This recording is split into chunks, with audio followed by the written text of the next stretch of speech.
are live on Pop Culture Breakdown, my friends, and oh, what a Wednesday it has been. News is breaking out all over. I mean, I can't even keep track of everything that is going on in the last few hours. I mean, it's just, yeah, Wednesdays, man, Wednesdays. That's why we moved. It's a great place to be to discuss breaking news of the day and everything else. And I'm very excited to be here with you all. And I'm here with my pop culture pundits as well. Let me go ahead and minimize myself there. And to start off with, we have got Gary Ambrosia. Hail, Gary Ambrosia. Dare I ask how you are? I'm okay. I'm all right. It's been a rough day, but it's okay because I'm here now with you guys, and we're going to have a hell of a good time. So I am looking forward to that. Hail to the chat, and hail to all the wrenches. It's good to see you guys, and it's great to be here as always. I'm delighted to have you here, and we are also delighted to have the Comic Relief Crusader returning to the show. Hail to the Comic Relief Crusader. How are you, sir? Hail to you, Doomcock, and howdy to everybody in the chat. Howdy to everyone in the chat, all of you usual suspects out there. Welcome to the show. So to head off, a few things before we start, to head off all of the questions. Mexican Iron Man is apparently on the road. This is tax season, but he should be here, hopefully. Without too much delay, but we'll see, and also Douglas Nelson, Mr. Nelson himself, is having some internet trouble. So he may or may not be in. We hope he is, because we need his wisdom to discuss these issues of the day. But we're holding, and of course, Andy Masterson is, I think, teaching kung fu to MILFs or something. Oh yeah. So I mean, he'll be in at the top of the next hour. So hopefully everyone will, this will be populating as we go. Also, Echo Base Network has been invited, but we haven't seen them as of yet. So, but you know what? We're here, and that's what's important. And we have got some interesting stuff to talk about. So, gosh, yeah, we got a lot. So let's go ahead and get on with the breakdown.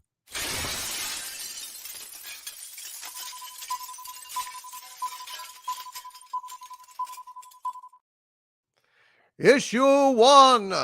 Well, it's not really so much of an issue as it is. It's just something that I want to share with you guys.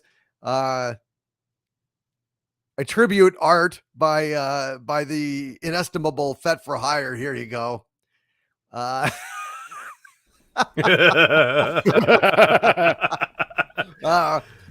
King Hawk, basically trashing the disgracery as Harvey watches on and laughs.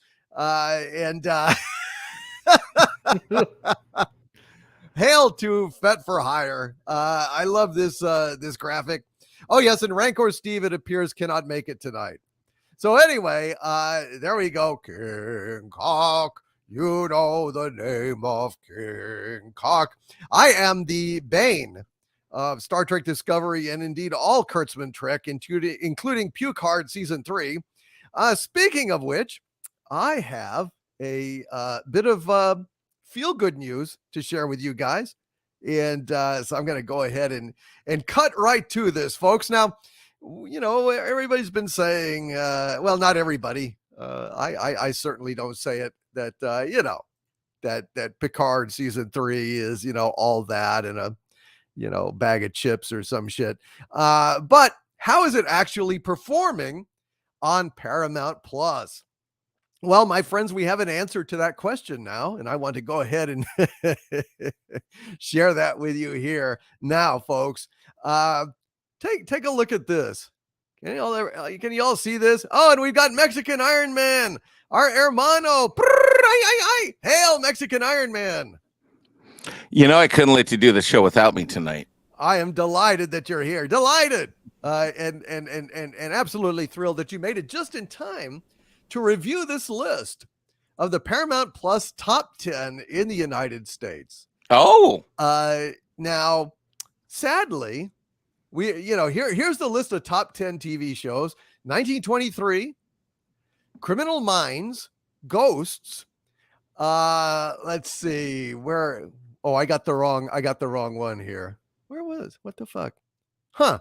This changed. Okay, so this is a previous one. I grabbed the wrong one because it had actually dropped off of Star Trek Picard had dropped off the Paramount Plus for March 7th.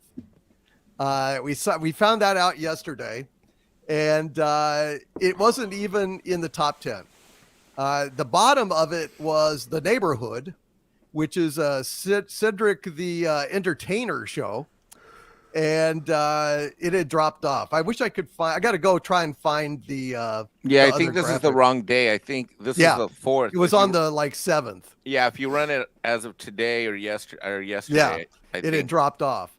But the funny thing is that I tweeted out the graphic, and the tweet that I put on it was pretty funny, because I mean this is like purportedly a next generation reunion, right? And as of March 7th, it wasn't anywhere to be found in the top 10. And I wrote this thing that said, ouch. It's a bad thing when a sitcom starring Cedric the Entertainer is beating your TNG reunion.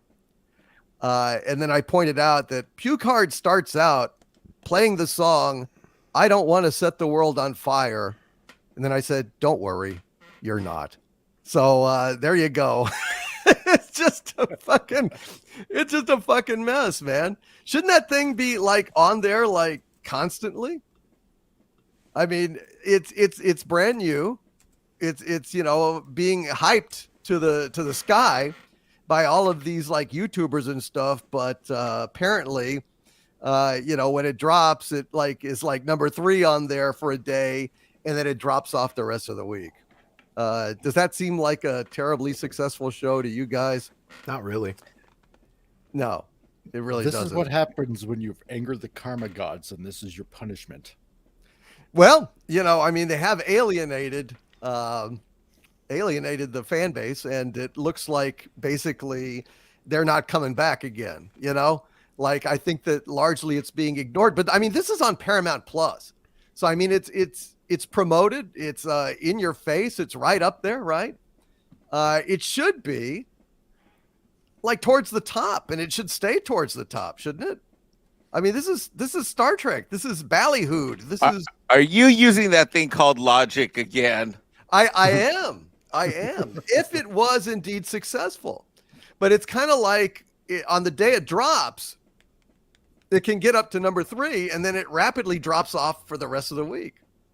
That can't be good. Well, imagine my shock. Am I mistaken? Nope. So I just thought that was very funny. I thought it was kind of a feel-good thing to start with.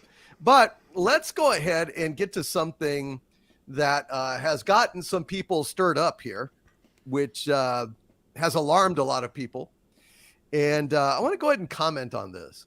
There was an article in Bounding Into Comics, which is a great site, folks. I recommend it entirely. And Bounding Into Comics says that Jon Favreau confirms Mandalorian will match up to the sequel trilogy. And that was the headline. And everybody's saying, Doomcock, did you see this? Did you see this? It looks like Jon Favreau is heading straight for the Disney sequel trilogy and everything. And I'm like, I know enough to know, well, these things can be clickbait. And there's nothing wrong with that. I mean, when on a headline, you don't have a lot of room for nuance. So you go ahead and you lead with your strongest kind of title. And then you get into the weeds in the article. It's a very good article.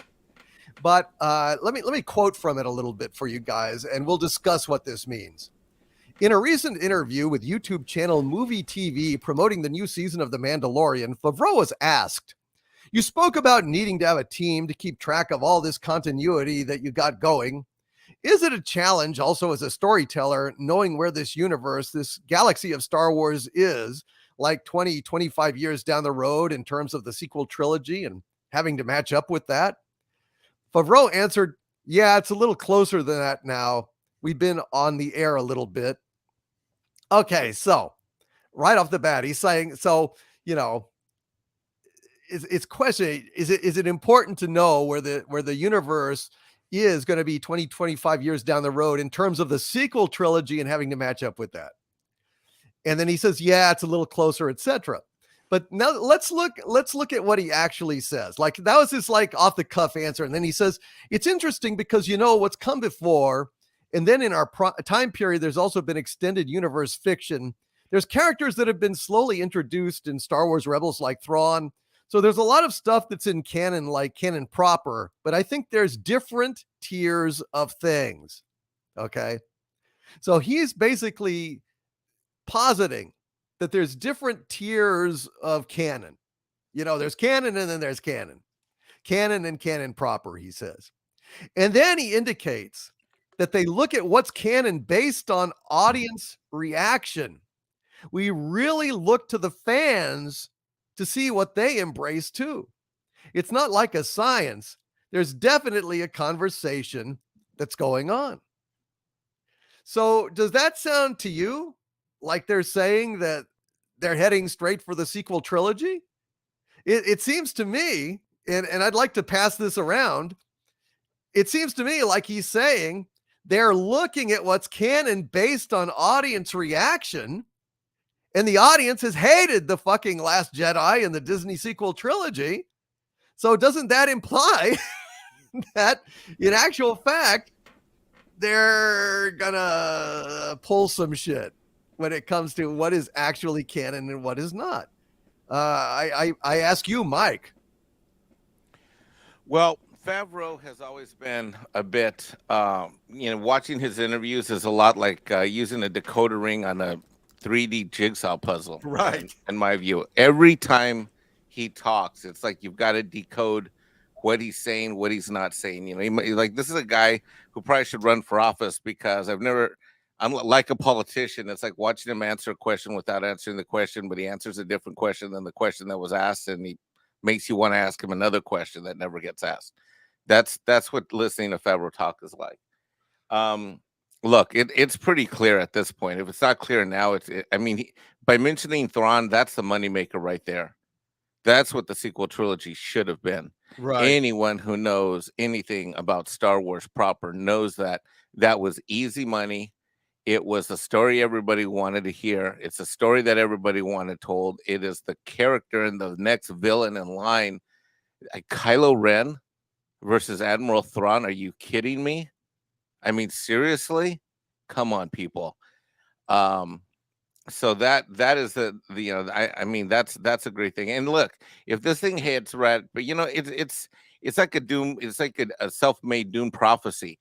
You create something. I mean, how did our relationship get kicked off? Mostly, it wasn't for me being a member of the channel. It was when you sent me into Galaxy's Edge, when your spies were telling you it wasn't successful, yet the public media reports were lauding and chiding and criticizing and condemning you for listening to your spies, and you sent me in there. And what did we find? It wasn't successful. On July 13, 2000 and God, what was it, 17 or 18, whenever it opened? And it was a ghost town for a large part on a Saturday in the middle of summer. So if we're going right back to where we started, we're going to end up in the sewer. And if there's any folks from Disney listening, we've got to see some creativity. The lesson is clear. I mean, we started off with talking about Star Trek, and it's like, whether this Picard season 3 is objectively or emotionally good or bad, it's irrelevant. The franchise is freaking dead. You want to talk about a dead franchise? It's Star Trek, easily. Yeah, to see it.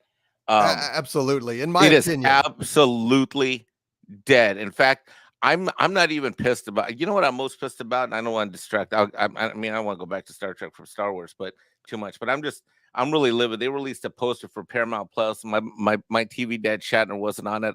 I've been hot and pissed off all day since I saw it on Midnight's Edge when Tom and Andre covered it in the morning show on Midnight's Edge this morning. And I mean, that is a dead franchise. Now Star Wars has some hope to be able to be redeemed. You covered this in one of your videos. I believe it was last week. Yeah. The week before. I remember you saying that in one of your videos. So if there's anyone from Disney or Lucasfilm listening, my God, let's get some good stuff going. And I got to tell you this much. If it wasn't for your show, I wouldn't be watching any of The Mandalorian because I am so beat up from the disappointment of Boba Fett and the disappointment of Obi-Wan Kenobi. I mean, Doomcock, I've been a lightsaber collector for decades. And all that came to a crashing end in 2022 with the poor quality of Star Wars that we got. So look, if everything that they're gonna release on TV on Disney Plus is gonna lead right back to where they started, then you're leading. Then Disney Lucasfilm, you're leading right to a gutter. Your third movie in the sequel trilogy paled in financial comparison to what it could have, should have, would have been. Every one of those movies should have doubled upon themselves, and they didn't. And be careful, Lucasfilm and Disney, because you are treading on incredibly thin ice. Any thinner, any more mistakes, any more woke garbage comes out, then this entire investment in Disney Plus, this entire investment in Lucasfilm, which literally at this point is in excess of $10 billion, is $10 billion lost. And more than that, it's $10 billion that you will never get back because we have all left and we're holding on by a string. If not for you, Doomcock, literally telling me that we have to review Mandalorian, I don't think I was going to watch it. And I love season 1 and 2. I loved it. Yeah. You remember that? You remember the ending of season 2, Doomcock, on this channel? God. You and I, we were giddy. We couldn't stop crying, laughing in amazement, crying from emotion. Yeah. And that is possible. But as they say in The Mandalorian, we've got to do what the fans want. And that, frankly, as the only way to say it, this is the way. Absolutely. And from what you said, I meant to say this earlier, but then I got wrapped up in some technical issues. I want to let everybody in the chat know that this morning I was informed by my Hollywood spies through intermediaries that, last week Disney had been listening in for the review of Mandalorian season 3, episode 1.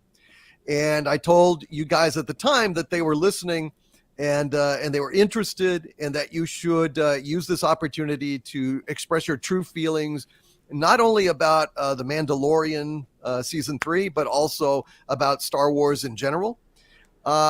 They apparently really valued your feedback. And I'm here to tell you that even more Disney higher-ups are listening in on the live stream today. So please use this opportunity to speak from your heart about The Mandalorian, about Star Wars in general. Express your praise, express your concerns, express your loves and your hates about the Star Wars franchise. They are listening. They're interested.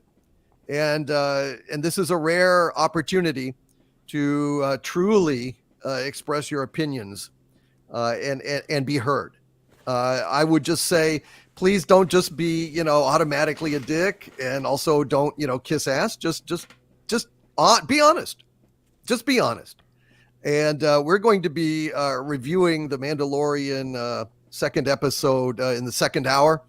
But I just wanted to get that out there and let you guys know that y'all killed it last week. I mean, I thought it was an excellent discussion. It was balanced. It talked about the good and the bad, talked about our disappointments, talked about our hopes, talked about our fears.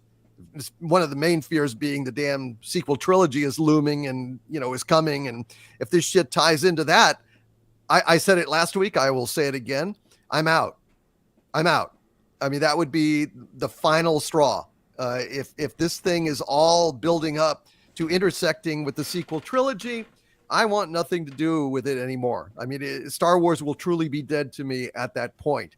But, articles like this with the headline, Jon Favreau confirms Mandalorian will match up to the sequel trilogy. Well, that sounds really bad, but when you again read the article, read what he actually said. He indicated that they look at what's canon based on audience reaction. We really look to the fans to see what they embrace too. It's not like a science. There's definitely a conversation that's going on, which to me seems hopeful, And Douglas Nelson, I'm glad you're here because I wanted to ask you about this. But let me read one other quote that Favreau said. He said, if you look at someone like George R.R. Martin and his novels, it's really interesting to see how he treats these things because he really does treat it like history. Sometimes you have stories told from different perspectives. Sometimes you have flawed storytellers. Sometimes you have different versions. And of course, you have different media, the books and the shows, and that interplay and that level of sophistication. So it seems to me, Douglas, and welcome to the show, by the way, it seems to me like Favreau is basically just priming the pump to say, yeah, we're going to decide on what's canon based on what the audience thinks, and we may go ahead. They're even suggesting how they may do it. They may go ahead and make it a flawed storyteller telling a different version of things. Like maybe it's Kylo Ren in the old Sith home, sitting there saying, and then, I killed Snoke, and, and he's high on, spice or whatever the fuck. And then he tells him I died. Yeah. No, Kylo, you didn't. You're still here. What? Oh, that's right. I got that wrong, didn't I? I got yeeted. But Douglas, what I mean, do you think that? I mean, you heard what I was saying. I mean, this seems to me actually hopeful, not that he's confirming that Mandalorian will match up to the sequel trilogy. Well, yeah. I mean, Mike called it. I mean, it's very like a political response when he's kind of weaving around here and there. It sounds more akin to of ignoring the sequel trilogy rather than retconning it. Right. Now, that's not going to sit well with me. No, well, if that's the case, then it's not. But right, because he talks about, hey, there's stories to tell beyond the sequel trilogy, that kind of thing. Yeah, but it's still there. If this is a world between worlds scenario, then I'm interested. But beyond that, that's really the only card left to play. The idea that there's a different version. So what? You're going to do a new sequel trilogy? I doubt it, unless it's there's a comic book series that tells the real story. It's a damaged, radioactive, gaping wound. You cannot just ignore it. If you were to do something like this, whether it's World Between Worlds or something along those lines, that would generate an enormous amount of buzz and possibly save it. But that's really the only card left to play. They're hanging on to Mandalorian, but Mandalorian alone just being a good or accurate or adequate show is not enough to save this franchise. And that's the problem. We mentioned Star Trek. They don't have a Mandalorian. They tried to find one, but they didn't have the skill and talent to do it. So that's it. It's dead. Star Wars, they had this hit with Mandalorian, and Mandalorian damn near saved it, and then they torched it again. Yeah. I wish it weren't so, but like I said, I see only one card to play, as embarrassing as it is, but look where you are. That's it. There's nothing else to do. And if they're not going to do that, and they're just going to, just ignore the steaming pile over in the corner of the room. I can't, even with the windows open. So that's the situation you're in. And it's unfortunate. I know it's not everybody's fault, but it happened. And it's sad. I wish it weren't the case, but it is. Well, I'm just saying that ignoring it is not an option. I mean, then it stands. It needs to be consigned to non-canon, decanonized, or at the very least, that it's like a version of multiverse thing or something. But even that, I mean, we need it actively erased. Now, our RVM 371 had something interesting that he said in the chat here a minute ago. Said last Mando episode had the Purgils. Purgils equals Ezra Bridger. Ezra Bridger equals the world between worlds. World between worlds equals hashtag Doomcock for the win.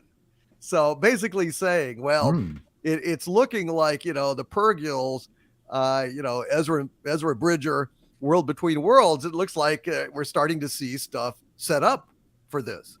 Yeah, it looks like the telltale signs could be there, but will they actually do it, or they just do some little episode in Ahsoka where she sees other versions and then that's it? Right. Just kind of like multiverse of madness. Right, which would wouldn't be all that. Yeah, that wouldn't be all that great. But no. Look, I mean, the fact that Kylo Ren was yanked out of the helmets pre-roll, intro to Star Wars, that was deliberate. Right. And it's on like the Bad Batch 2, I'm told. So I mean, they've just fucking pulled that shit, and there is no fucking, I mean that's saying something. I mean, they had to actually go in and do that, and allegedly Kennedy was not pleased about that particular development. Gary Ambrosia, what do you think about all this, man? Regarding what Favreau says, he can't say anything one way or another, because if he does, he'll piss one side or the other off. You know what I mean? So I don't really see that it can be construed in any way or not. He's pretty smart about what he said. He's basically like, well, nothing's for certain, but something will be, but we don't know what that is. So, we'll have to see.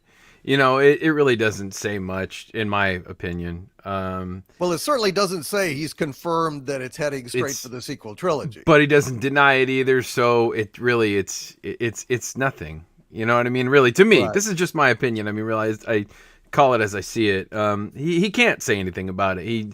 If you guys have ever seen these Disney what I call them, NDAs, oh my gosh.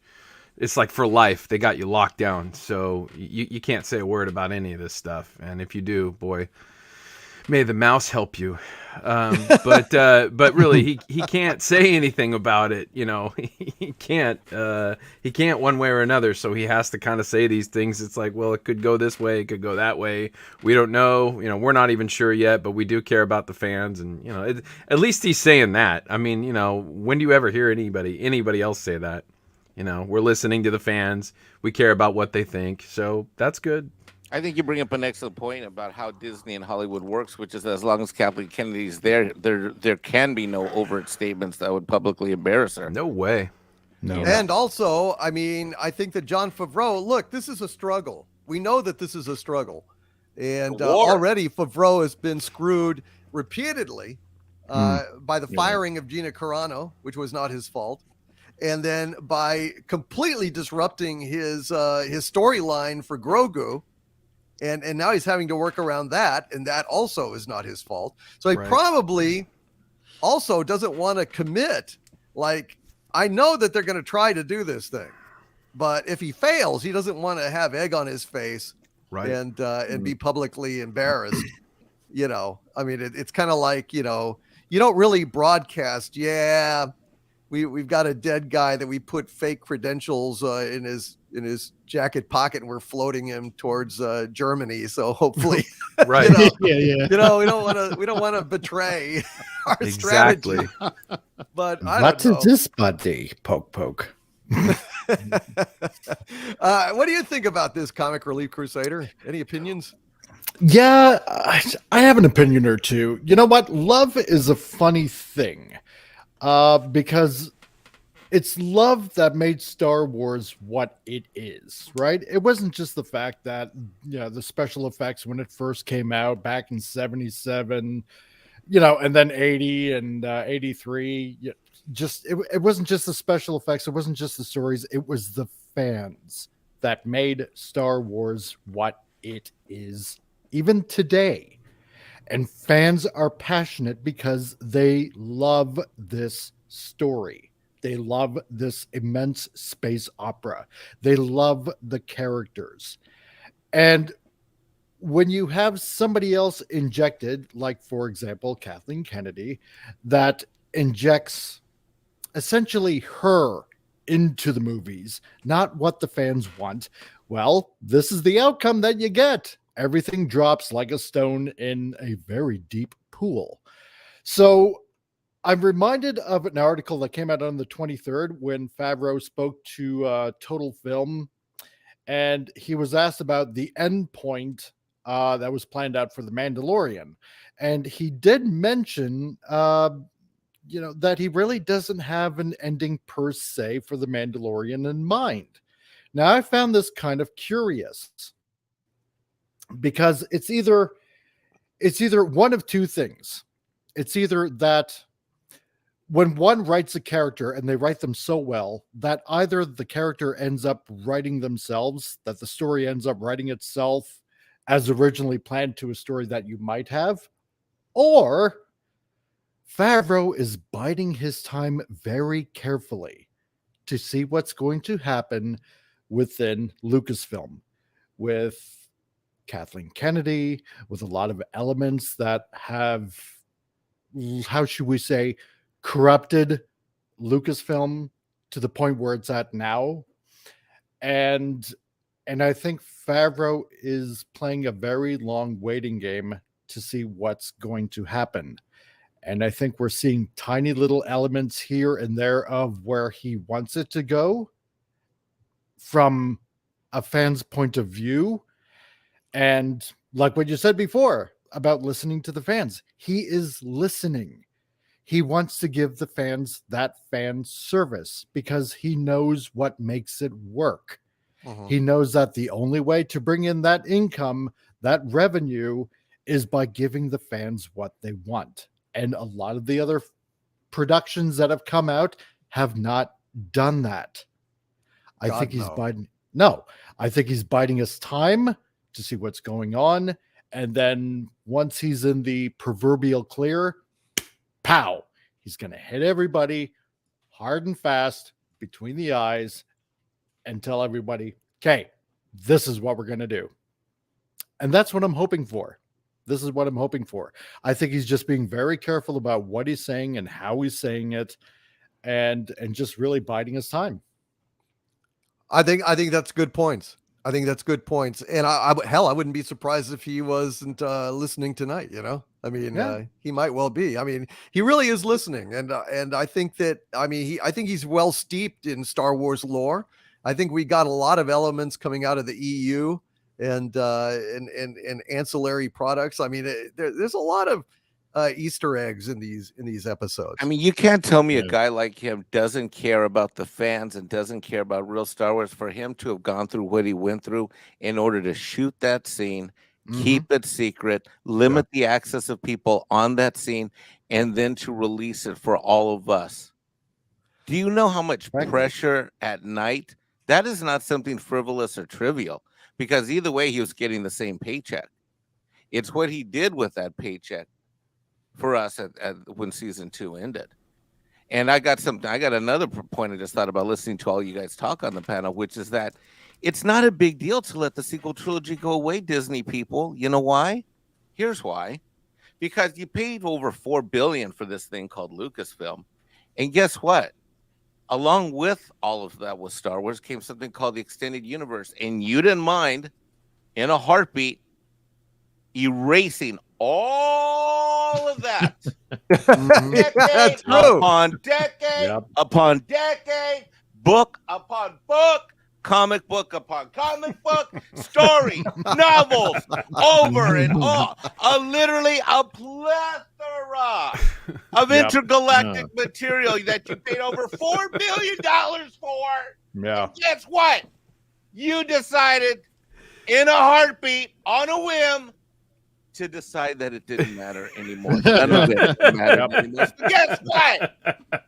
You've already done it once, and you cost yourself money when you walk away from all of those stories like Thrawn, and you created Galaxy's Edge, which is a boring sack of crap park which I've been to many times, by the way. The only thing good there was.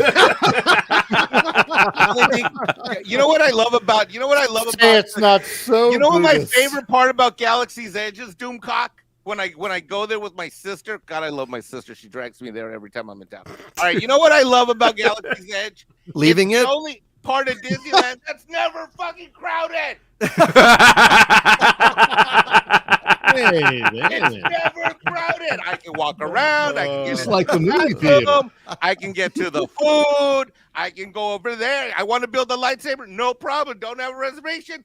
Come on in 8 minutes. Yeah.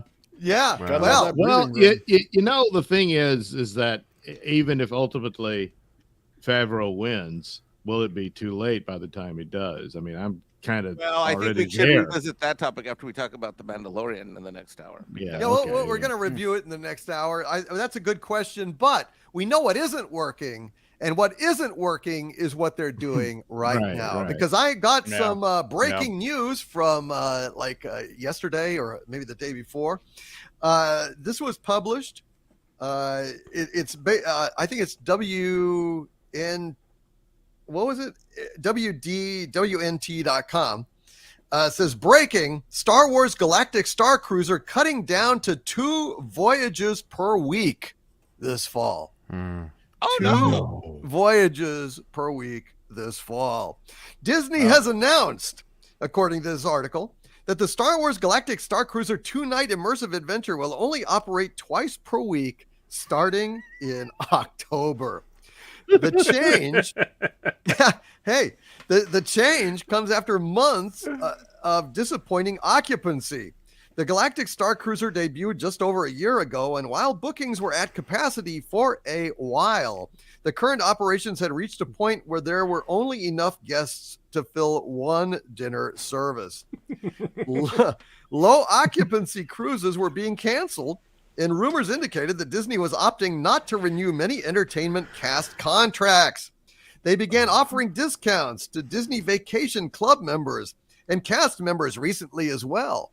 In fact, I heard rumors they were inserting free tickets into boxes of Breeze. Whoa. I made that up. That's a joke. Funny. I wouldn't Only be in boxes surprised. of Breeze. Before the Star Wars Galactic Starcruiser opened, it went through waves of selling out, followed by mass cancellations. Right before the grand opening in March 2022, several months were completely booked. Despite generally positive reactions, cancellations increased after opening, and things are just spiraling down, folks. I mean, there were like 7 dates that were canceled, including like in the peak of like summer. And even on the 4th of July, which should have been like a peak time, they had to cancel this shit because they weren't booking enough of these things. And I wonder why. This thing is not successful. Could it be that, well, isn't the Galactic Starcruiser the Tantive 4? Like in A New Hope? No, I guess it's not. It looks basically like someone took an old audio mixing console and shoved it onto the bridge of some fucking ship from Buck Rogers in the 25th century from the 70s and or 80s and called it Star Wars. And do we have Darth Vader? Do we have Obi-Wan Kenobi? Do we have Luke Skywalker? No, we've got Rey. We've got Kylo Ren.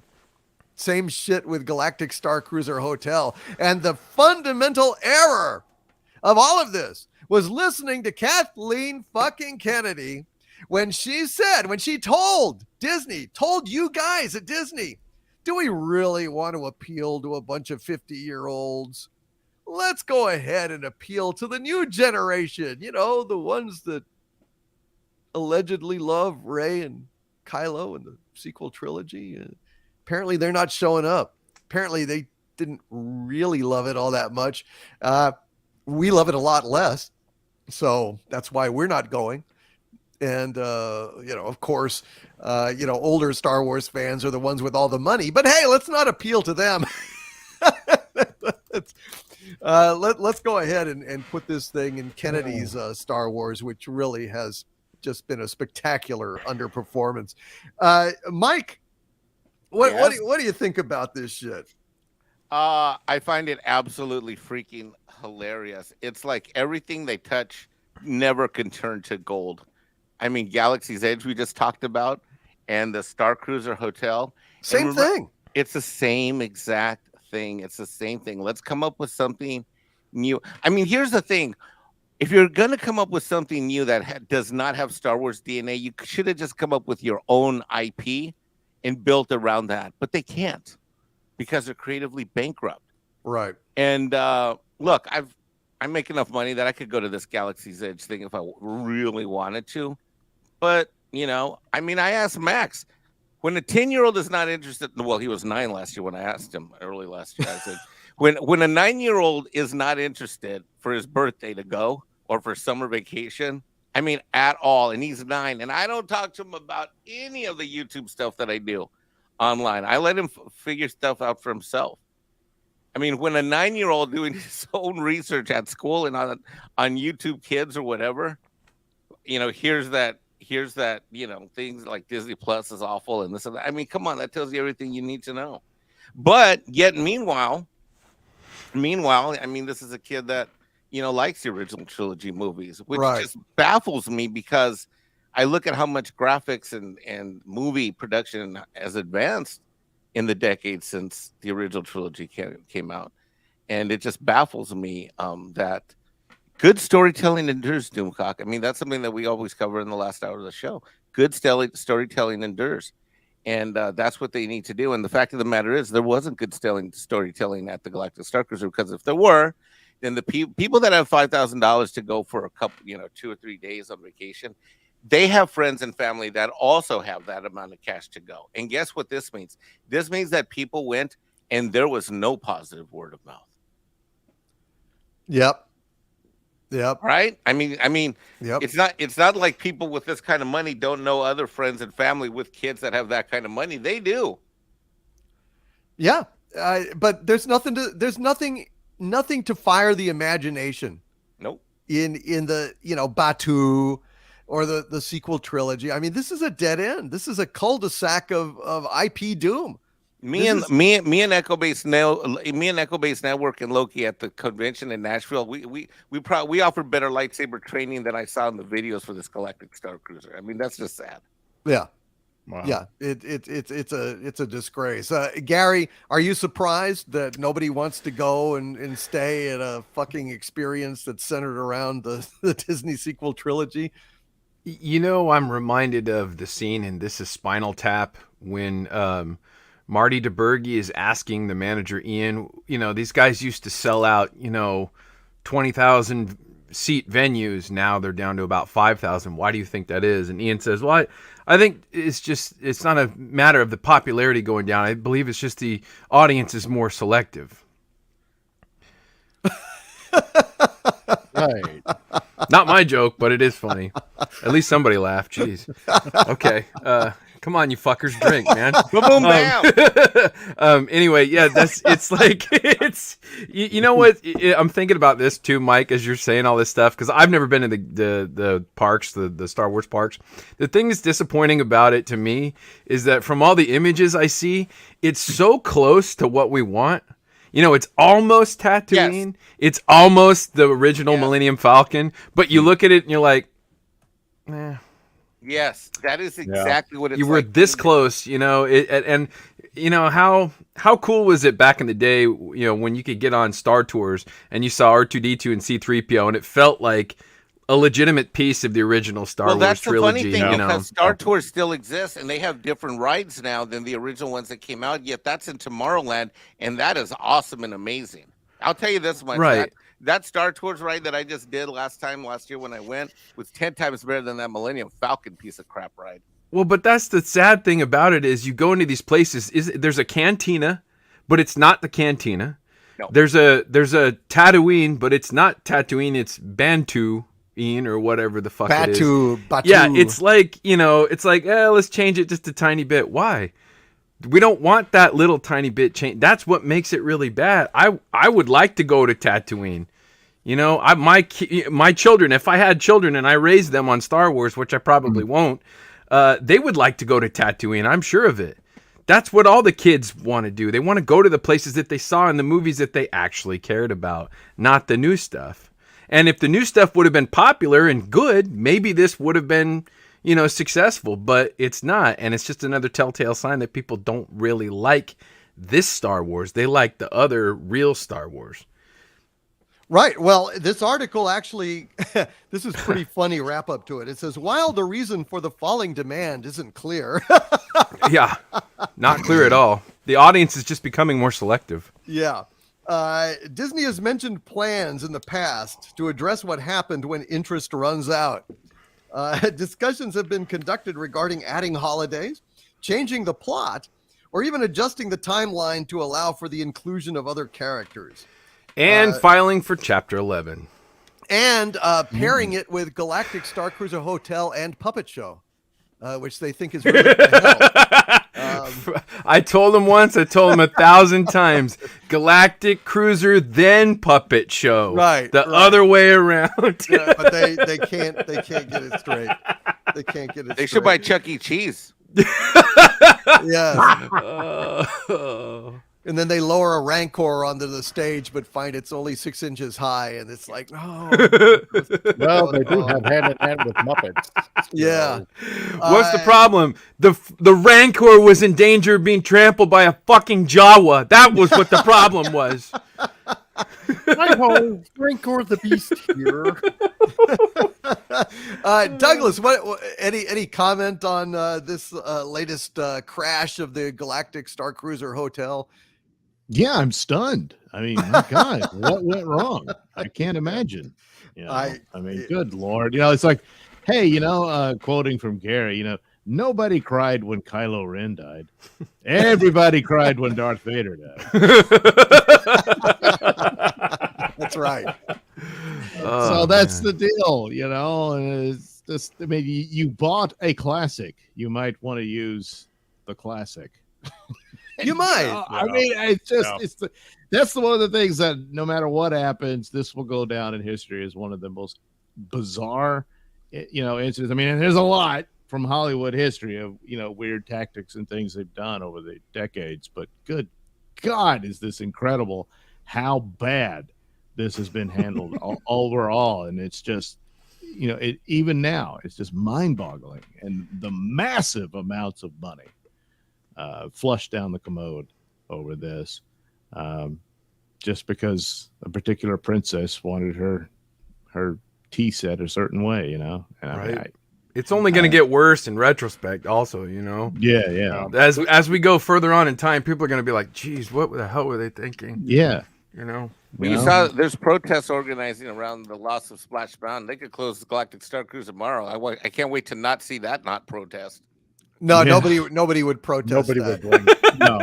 Yeah. But I mean, it's really insane when you frame it that way, Douglas, like you did. It's like, okay, so the check is cleared, $4.5 billion.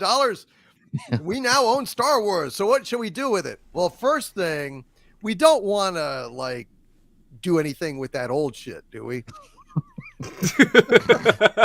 You just like, then what did you pay for? What did you pay for? You know what? Here's an analogy because I'm Mexican, so I'm gonna go there. I'm gonna go there. People, stand by. Here we go. Yeah. Here we go. It's like this. Doomcock gives me let me think, a 1968 Ford Mustang, pristine mint. 1,200 miles on it. It's been like meticulously in an indoor garage all these years. All right. Or he sells it to me, right? I buy it. I'm Disney buying this work of art. What do? I spray paint a volcano and an Aztec princess on the hood.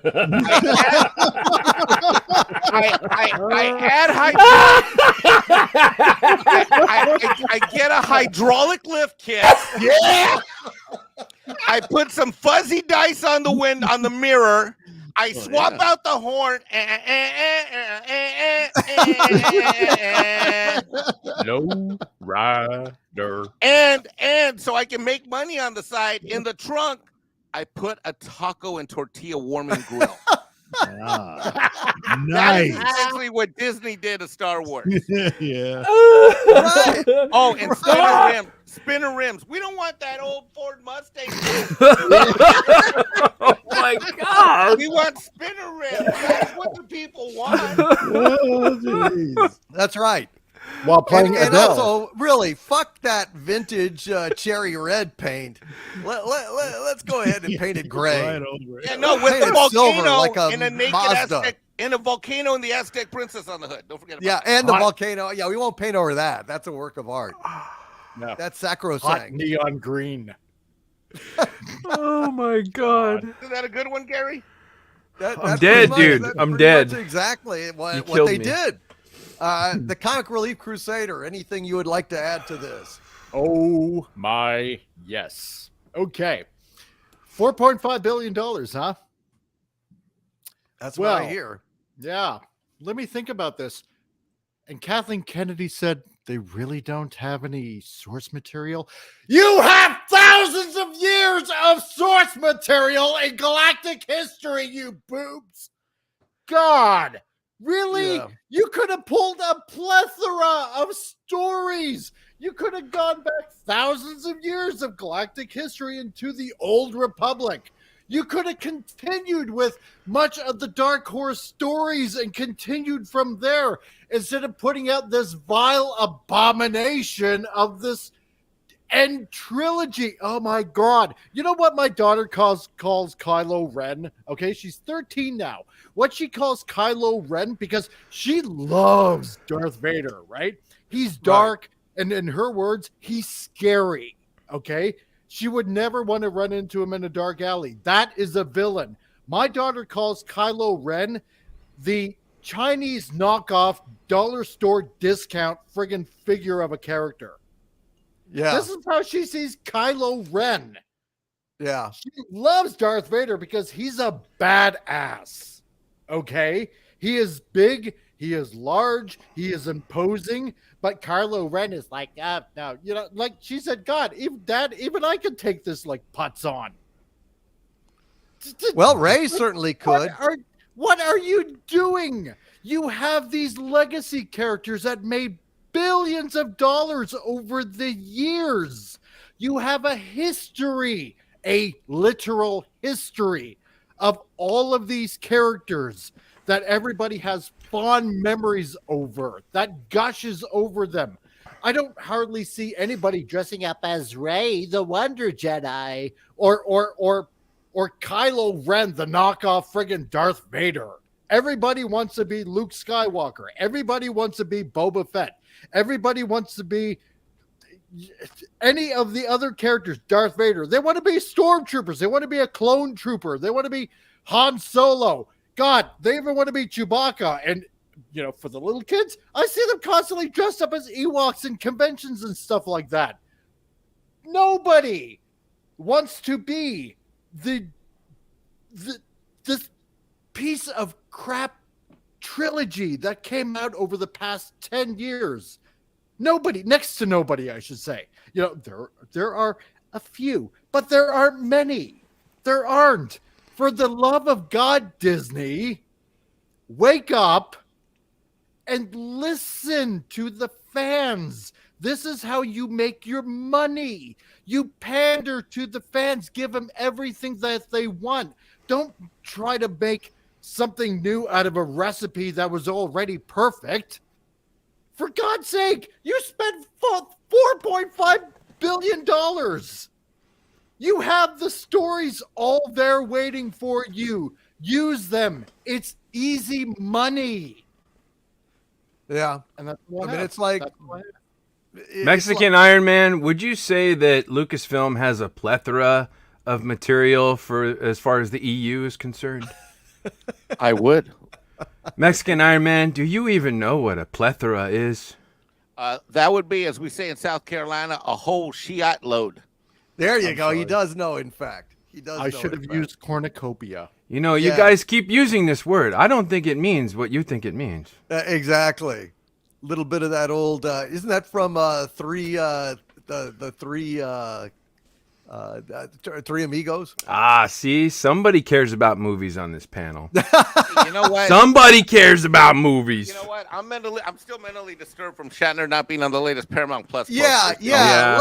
Let me talk about that real quick before we're about to go to the super chats, and thank you for your patience, you guys. We're gonna get to all the super chats and be sure and read them, and we're also about to review Mandalorian season 3 episode 2 here in the next break after the super chats. But I had to say this,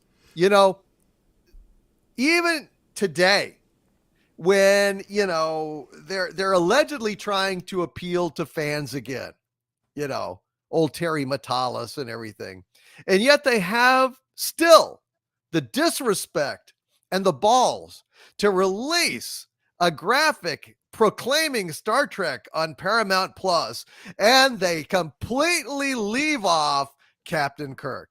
They put that wooden plank of wood in the middle, that fucking Mikey Spock. and then they even have next to her a goddamn animated cartoon version of Mikey Spock, only I call her Maki Spock because she's such a fucking smart ass. And they stick Spock over on the far left and nothing else from the original series, the one that capped it all off. And that level of disrespect is exactly why I will not even watch Star Trek Pukehard season 3. I don't give a fuck what they pretend that they're doing with this thing. I looked at the first fucking episode just to get people off my back because they say, well, you got to watch it. If you don't watch it, how do you know? I watched it. It's Kurtzman Trek straight up, just like before. It's the same fucking thing. It just doesn't have quite as much brain damage, right? I mean, people are making the point, well, but Star Trek Picard season 3 is better than Star Trek Picard seasons 1 and 2 were. And I say, yeah, that's true, but so are anal warts. Okay? That's not saying a lot. When it's like, I'd rather have anal warts than have Picard season 1 or 2, well, shit. That, saying that season 3 is equivalent to anal warts really ain't saying a whole fuck of a lot, is it? So, fuck this shit. I will not endorse a company that has such blatant fucking disrespect for fans, for the goddamn characters that we love, and it just is indicative of the lies and hypocrisy that somehow now they've seen the fucking light. Bullshit. And on this channel, at least, without respect, we reject, and that is the very depth of fucking-ition of lack of respect, is fucking leaving Kirk out of the entire conversation. Out of the fucking conversation. Unfucking believable. So don't tell me that Secret Hideout has changed its fucking spots. It hasn't. It's just basically like dancing around in those spots with a better soundtrack. And that's basically the change. That they went ahead and incorporated Goldsmith's, Star Trek Next Generation theme. And they've synthesized some hack to go ahead and rip off riffs from Horner. James Horner from Wrath of Khan. Yeah, no thanks. I'm not that fucking stupid. They at least got the font right, though. Yeah. Oh, yeah. They have a font of a title at the, in the 25th century. Okay, great. Well, they also do a big Yeah. every time there's a villain. Yeah. Well, Every you got time there's that the going fucking for 'em. villain. Yeah. And It's one thing to take down Kylo's helmet and use it as a spittoon, but you don't do that to Captain Kirk. No. As bad as it is, guys, at least it's not lit well enough for us to see it. Yeah. That's I mean, true. there's at least that. It's hard to see, so we don't have to actually watch the fucking thing. Yeah. It's a blessing in disguise. I'm just disgusted, Mike. When I saw there was no Kirk, it's like, go fuck yourself. I was Seriously. livid. I was so fuck yourself. I was so fucking livid. Yeah, it is just so typical, though. I'm just so what crime has he committed? Here's the crimes against humanity. Against humanity, these wokesters think Shatner and Kirk have done. Number 1, he's heterosexual, straight. Number 2, he's white. Number 3, he's heroic. Number 4, I Mm. mean, He's an alpha. individual. He's a He's rugged an alpha. individual. He's an alpha, self-reliant guy, and not a beta-ass biatch. Jesus Christ, they wouldn't even have anything to talk about. He is the foundation upon which those checks that you are getting over there are cut. Yeah. 100.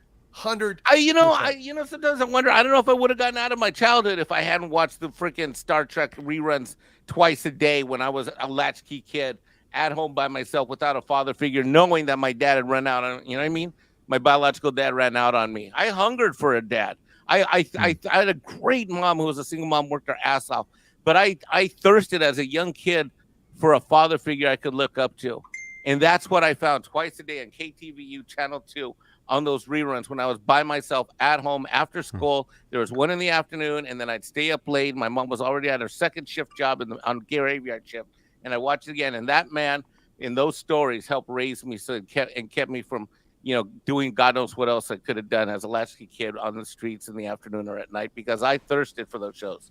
I ran home. I got my homework done. I played and anyways, you've heard the story before. No, I'm just so mad you, at man. I'm so mad.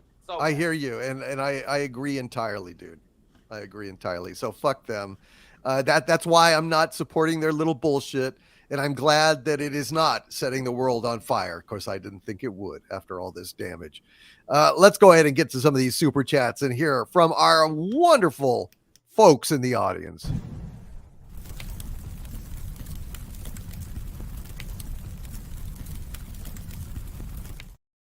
All righty.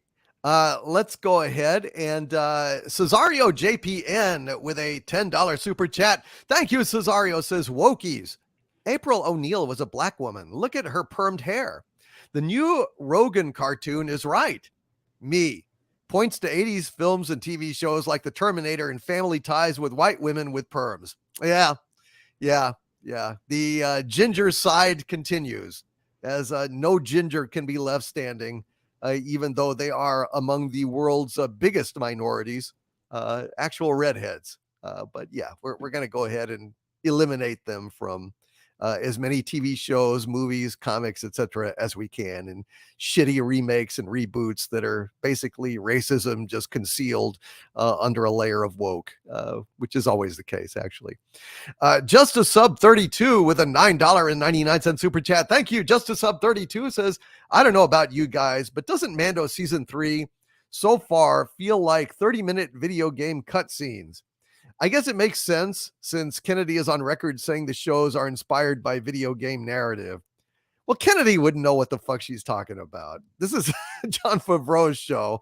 I don't know about that. I guess we'll talk about that. We're getting ready to do our Mando discussion and review, so we'll table that until we get to that. Just a sub 32. We will talk about that though. Cindy Gibson with a $5 Canadian super sticker of Bushiba, giving a thumbs up. Thank you, Cindy. I'm giving you a thumbs up, even if you can't see it, but I promise you I am. And I'm really glad that you are here. Eric Carroll, who's been an arch villain of mine for 19 months now. Thank you, Eric. Says Star Trek went to sleep with the end of Enterprise in 2005. It died in its sleep when Jar Jar destroyed Vulcan in 2009. That did it for me. I knew exactly what to expect from then on. Yeah. Actually, destroying Vulcan wasn't quite as bad as renaming Vulcan to Nevar. As in, I'm Nevar, gonna watch this shit again. That, remember that on Discovery? Where Vulcan was still around in Discovery, but they changed it to Nevar. What the fuck? You stupid. Well, again, it's fuck. code. Never. Yeah. Well, the original name was problematic and it triggered bad memories. So, why is Vulcan problematic? Well, remember they used to be a violent people in the past before their logic philosophy, and it's very, very negative. So let's just pretend that never happened. I wish all these woke fucks would decide that they're triggered by verbs. Oh, I'm sure they are. Or vowels. You know, Yeah.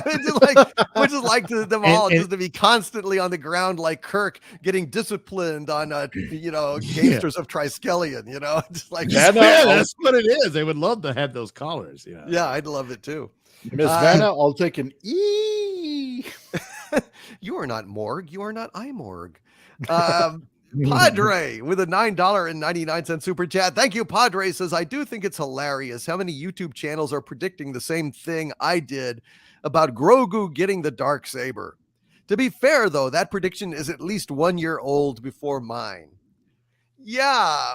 Well, I remember you saying that, Padre. I don't necessarily see that myself, but hey, give it a shot. What the hell, right?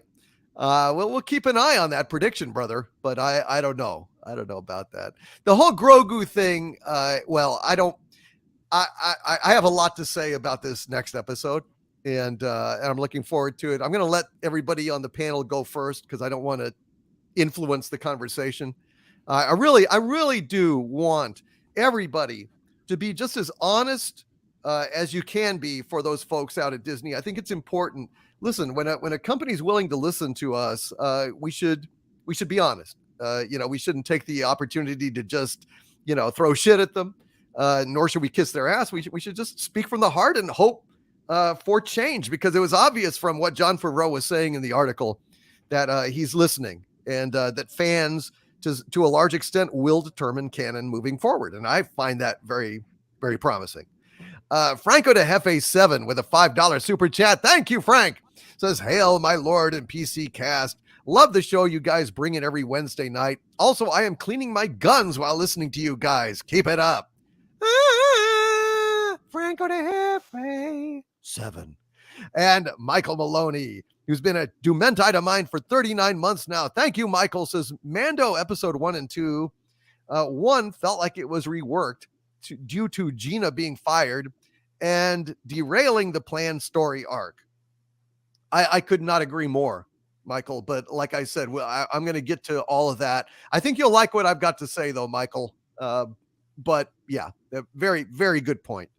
SHS Rebels 08 with the $9.99 super sticker of Super Pair flying through the air. Thank you, SHS Rebels 08. And Nemo Nova, who's been a channel member for 24 months at the Dominion level. Thank you, Nemo Nova. Says, good to see you, DC. Gary and Crusader. Hail, chat.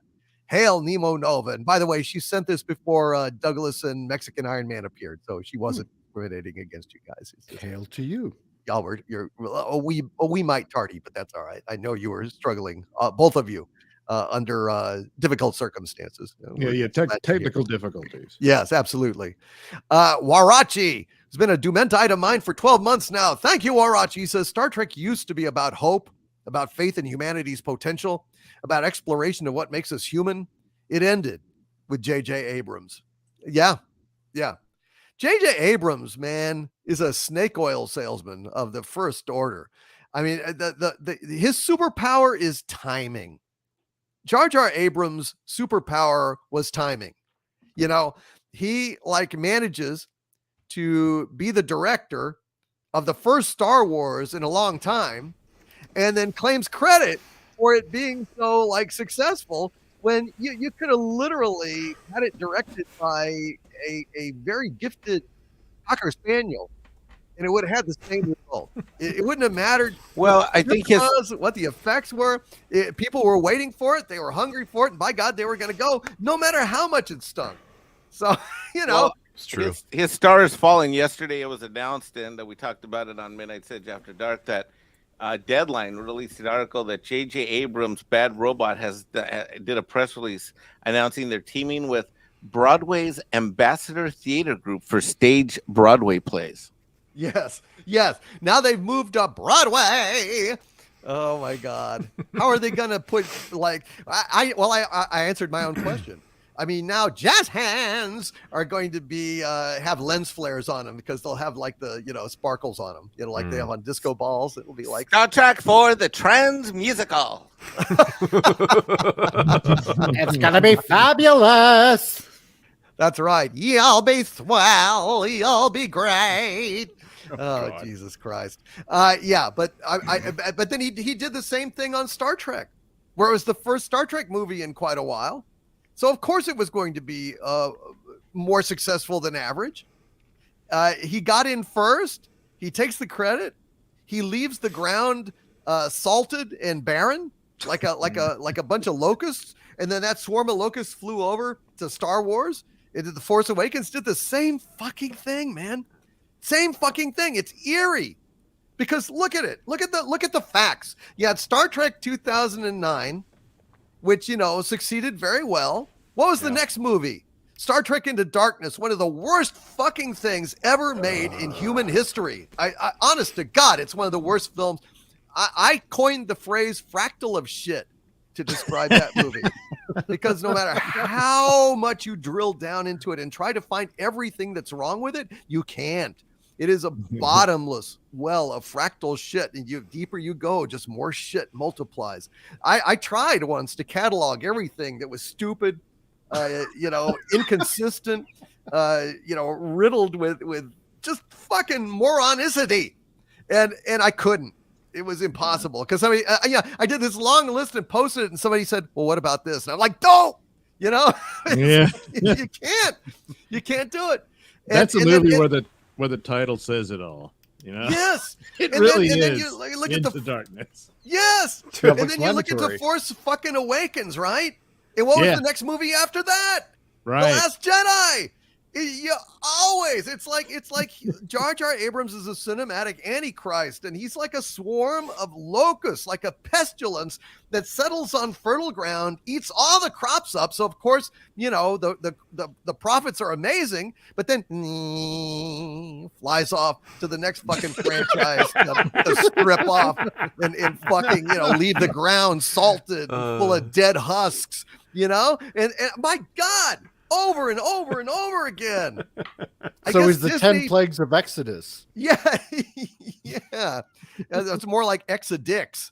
It's just a fucking bunch of bag of dicks with this guy.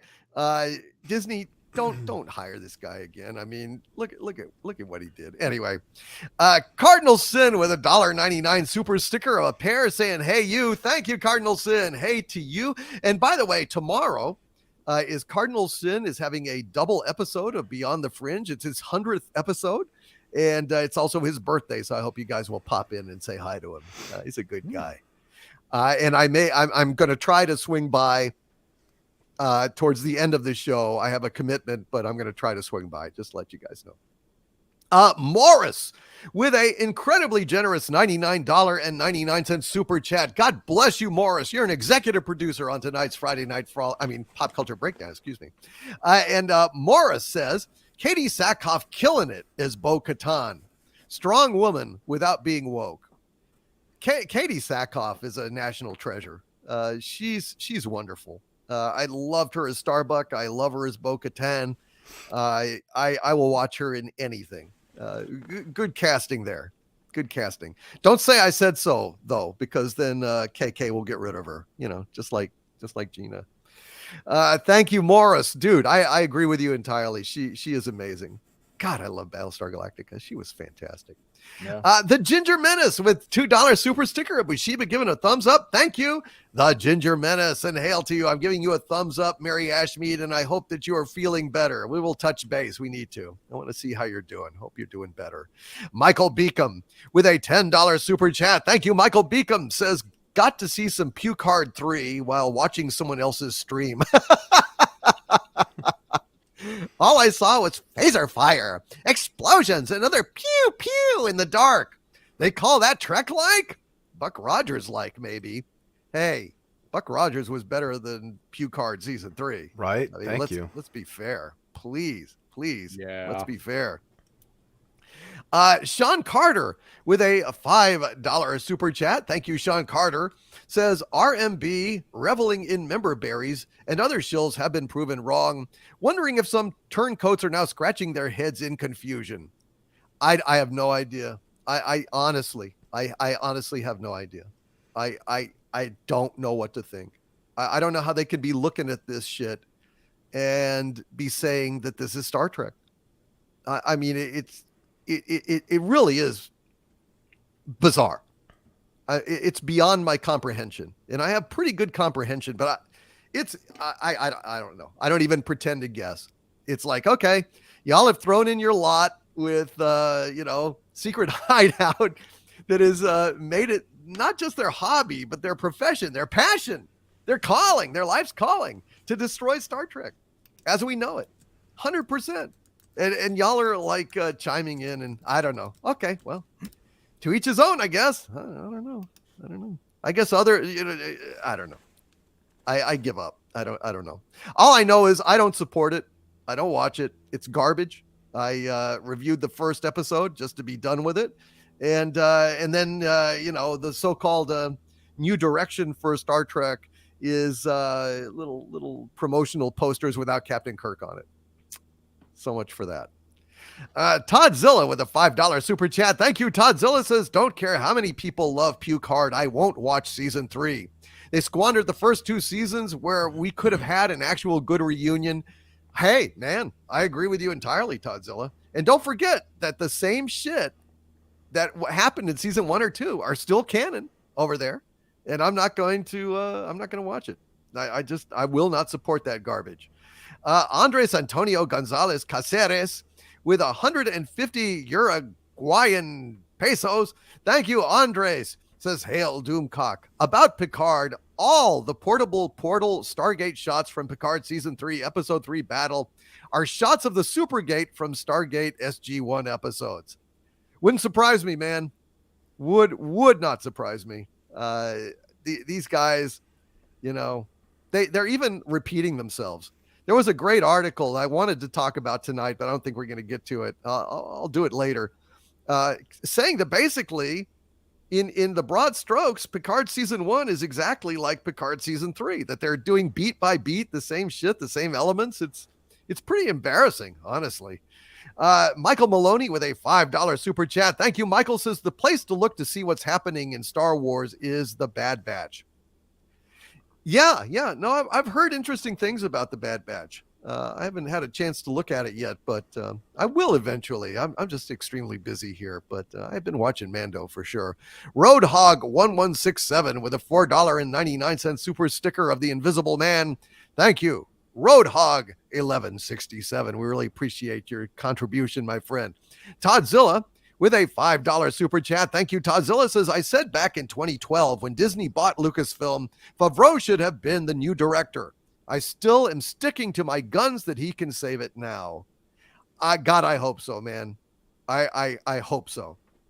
I too have faith. I believe he has good intentions. I believe he's got talent.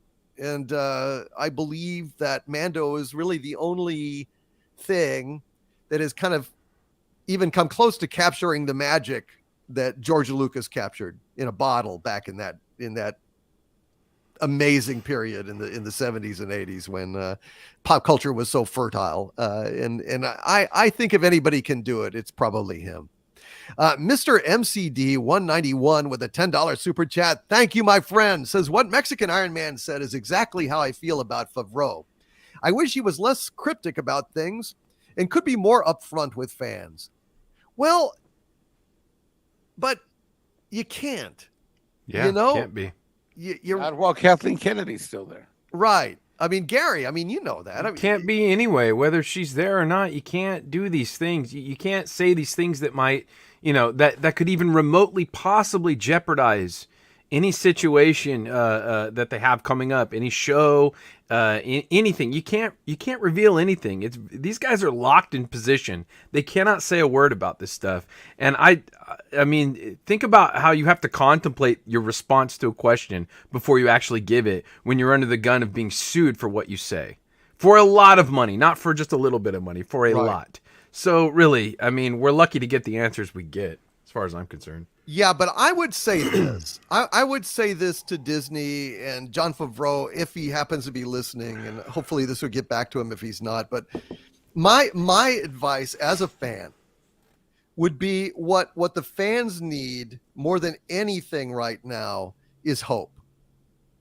And I would say, like Sal Avenue with a $5 super chat is saying it here in the super chats. Bring back Cara Dune. Are you listening? All in caps with multiple exclamation marks and question marks. I would say if by some miracle you guys do happen to get Gina Carano back, don't hold it till the end of the season. Don't keep it a secret to surprise fans. Fucking let us know in advance. Believe me that the response will be off the hook, because people are so many people are so angry about how Gina Carano was treated that if you ever got her back, at least leak out hints that will keep people on the edge of their seat asking if she's coming back. Don't just bring it out of the blue like you did with Luke. That was brilliant with Luke Skywalker. But I think I think people are needing some reassurance that you're not going to the sequel trilogy. We need reassurance that Gina Carano will be made whole.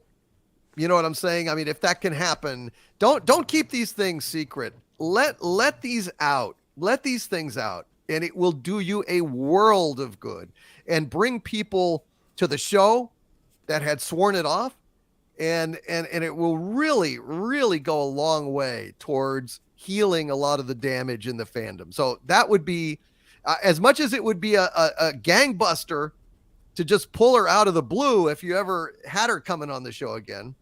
And it's like, oh my God, she's back. But there's all this there's still this festering ill will, years of it. And I think you've got to do something. The biggest gain you could make is to do something to ameliorate that anger and disappointment. Do you guys agree with me, or am I crazy? Yes, if he was able to pull that off, at the very least, that would buy him an awful lot of time. Yeah, because that's what I was saying. He said we're guessing that, well, he's in the position he's in. He can't just, goes, yeah, that's it. No sequel trilogy.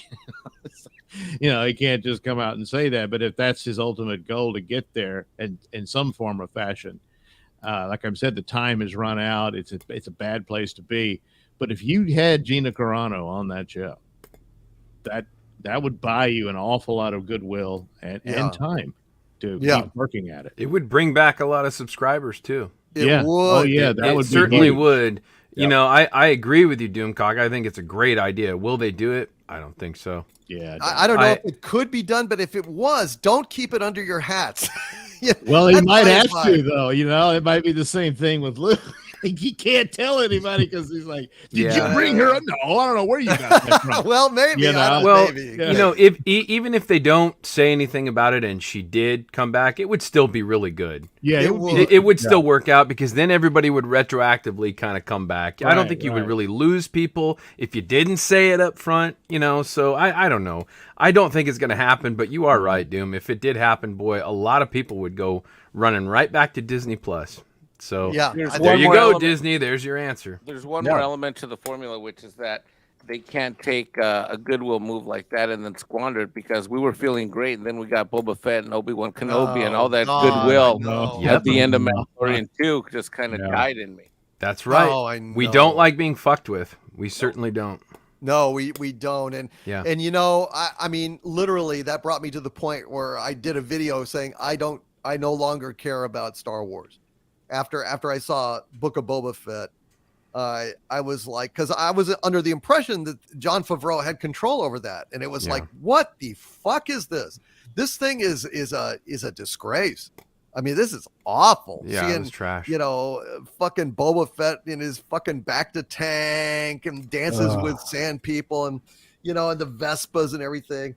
And then when it came out later that it had been Kathleen Kennedy that basically was not able to directly intercede, but it danced around him and fucked up things, remotely with Robert Rodriguez's help. And by the way, Rodriguez is absent from the director's slate this season, exactly as my Hollywood spies said, that basically he completely screwed the pooch. He worked with Kathleen Kennedy on the Vespa thing, alienated Jon Favreau. Favreau, basically walked away from it to go work on Ahsoka and said, "Fuck it, go for it." And that's what happened. And they completely rewrote Boba Fett's character. It makes no sense at all. This is supposed to take place right after Return of the Jedi. And it's like, who the hell is this guy? I mean, Yeah. Robert Rodriguez is corrupted. All of you that are fans of him and thought he was going to save Star Wars, he was corrupted. And I knew he was corrupted when he said that he was taking this on with hopes that by taking it on, it would give him an inroads to do another Alita movie. Well, that immediately says, I'm here to kiss ass, do what I'm told so that hopefully I get what I want down the road. Yeah. You're not going to get greatness. You're not going to get a greatness from a director who's playing not to lose and simping versus playing to win and doing what's right creatively. That's Damn right. exactly what Ron Howard did. Oh, God. And look what happened, guys. Solo. Geez. Yeah. Oh, yeah, it That worked is out. exactly what Ron Howard did. He got Willow. Dude, he got $100 million in investment money for his failing company. Yeah. And that's why he did it. That's he really didn't why he give did a it. And shit. look what happened, man. Yeah. Oh God, it's really in a weird way, and I'm not saying this objectively. I'm just saying for me, I hated Solo even worse than The Last Jedi simply because at least The Last Jedi engaged me on a level of hatred. Like I was hating it. Wow. So I was actually not bored. But the worst thing that you can do is bore me to where like I'm looking at my watch. I'm just dying for the sweet release of the end credits to get the fuck out of there. It was so fucking boring. Yeah. So boring. Boredom is the worst. It's boredom is the worst. Hatred is, the middle, and love is what you're aiming for. Hatred at least is some kind of energy. Exactly. Boredom is just like Exactly. Yeah, with boredom, you end up like that doctor in Star Trek who ended up in his own psycho chair thing. Yeah. He said, "Oh, he didn't even have a tormentor for company." Exactly. Dagger of the mind. Yes. Tantalus dagger of the mind. Solo was the only Star Wars movie I have never seen in the theaters. Never. Didn't bother. It's just boring. It was horrible, dude. Boring. Rogue One was way better than Oh God, Solo yes. by Oh, far. and yeah, that's by not orders of saying much magnitude. because And Rogue yeah, One but was it a pile was. of dog shit. And seeing Power Rangers on motorcycles in the Book of Boba Fett, like, come on. Oh God. Come They weren't even on. Mighty Morphin Power No. Rangers. They didn't even morph. It just- I know that's an insult to Power Rangers, man. Be I careful. know. They Jeez. wrote on the wall or some shit. I don't know. It was just That was so terrible. It was like Spy Kids. yeah. Not that Spy Kids at least was cool, but it doesn't belong in Boba Fett, No, it doesn't. Jeez, No, for God's sake. terrible. Agent Pepsi 1 with a $5 super chat. Thank you, Agent Pepsi 1 says, if I have to choose between Star Trek and Star Wars, it would be Star Trek.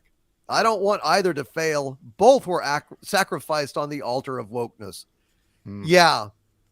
I hear you, Agent Pepsi 1. I love both of those franchises dearly, and they both hurt at this point. They both hurt. Anyway, I think now, let me see. Let's go ahead and bring Andy Masterson into this, and let's go ahead and talk a little bit about Book of not Book of Boba Fett. Let's go ahead and talk about The Mandalorian, season 3, episode 2. So as before, folks, I'm going to step back. I don't want to impose my viewpoint on the review process. I'll express what I have to say at the end, and I have actually quite a bit to say about this episode. It was interesting to me, but let's just go around and let everyone talk about this stuff. And Andy, welcome to the show, brother. It's good to see you. You're muted, Andy. You're muted. Greetings, Exalted One. Hail to you. Oh boy, must have had fun in that kung fu class with the teaching the killer. Oh, I milk know, there. right? What a horrible life he has, yeah, teaching what all an these awful good-looking gals, martial arts. Whoops, Yes. no, you don't do it like that. You got to do it like this. Yeah, like- Lucky. What are you doing? Well, when you fell down, your breast got all out of whack. oh yeah, God. little Steve Martin there. Let's go ahead and start with Gary. Tell us what you thought about Mandalorian episode 2 here. Okay, here we go. I got a couple of notes. Let's see. Good pacing. Feels like Star Wars. Fun. Charming. All this comes to a screeching halt when, what's her name? Boca Raton? Or something like that.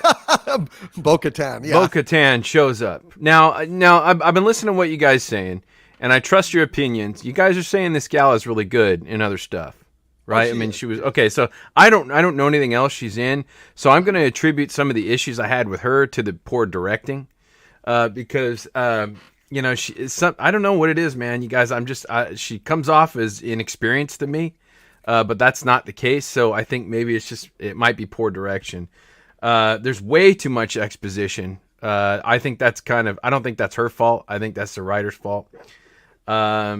She saves Mando twice in this episode. Yes, there's Andy doing Bo-Katan. If you see on camera, Yeah, I mean, every time we see her, she's just sitting there in a chair, and I'm like, she's upset. yeah, give me a break. That shit only works for like what once, and then she's still sitting there. Has she just been sitting there the whole time? What is she doing? I Yeah, don't know. you don't have a book or a TV. It's, do something. Whittle some wood, or I don't know. Bake something. I don't know. Anyway, there's something she says. She whips it. She whips the shit out of some monsters, which was cool. There were some cool fight scenes and stuff like that. And then she turns to Grogu and says, "Did you think your father was the only Mandalorian?" Guys, when you're badass, you're just badass. You don't have to turn around and tell people, "Hey, I'm really badass." I don't know if you just saw that. I really have a problem with that, guys. I really, really have a problem with that. And it seems like when you got a great actor or actress, especially like you guys are saying, this girl's pretty badass. I mean, she's been in Battlestar Galactica. She's been in a bunch of other things. I heard people saying nice things about her in a super chat. If she's that badass, why do we have to throw this exposition at the audience? Because I guarantee Grogu's not sitting there thinking, I was just thinking, wow, I thought my father was the only Mandalorian. No, that's not what he was thinking at all. He's probably wondering if you needed help. But, it's very unnecessary. You know what I mean? Forced. That was my problem with that. Well, also, why would she ask him anything since he doesn't talk? Thank you. Right? It's okay. Well, we'll go there. I'm sorry. I was being devil's advocate, but yeah, you're right. Why the fuck is she even talking to this thing? Let's see. Why, guys? Why is everything so dark? You can light things to where they look dark, but you can still kind of see what's going on. It's kind of like acting whispering.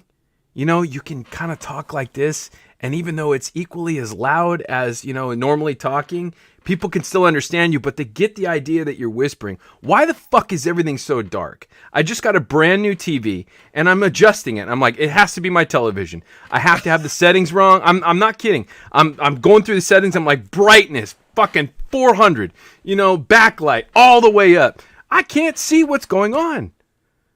I can't see what's going on, guys. I got a real problem with that. I really do. The music's better.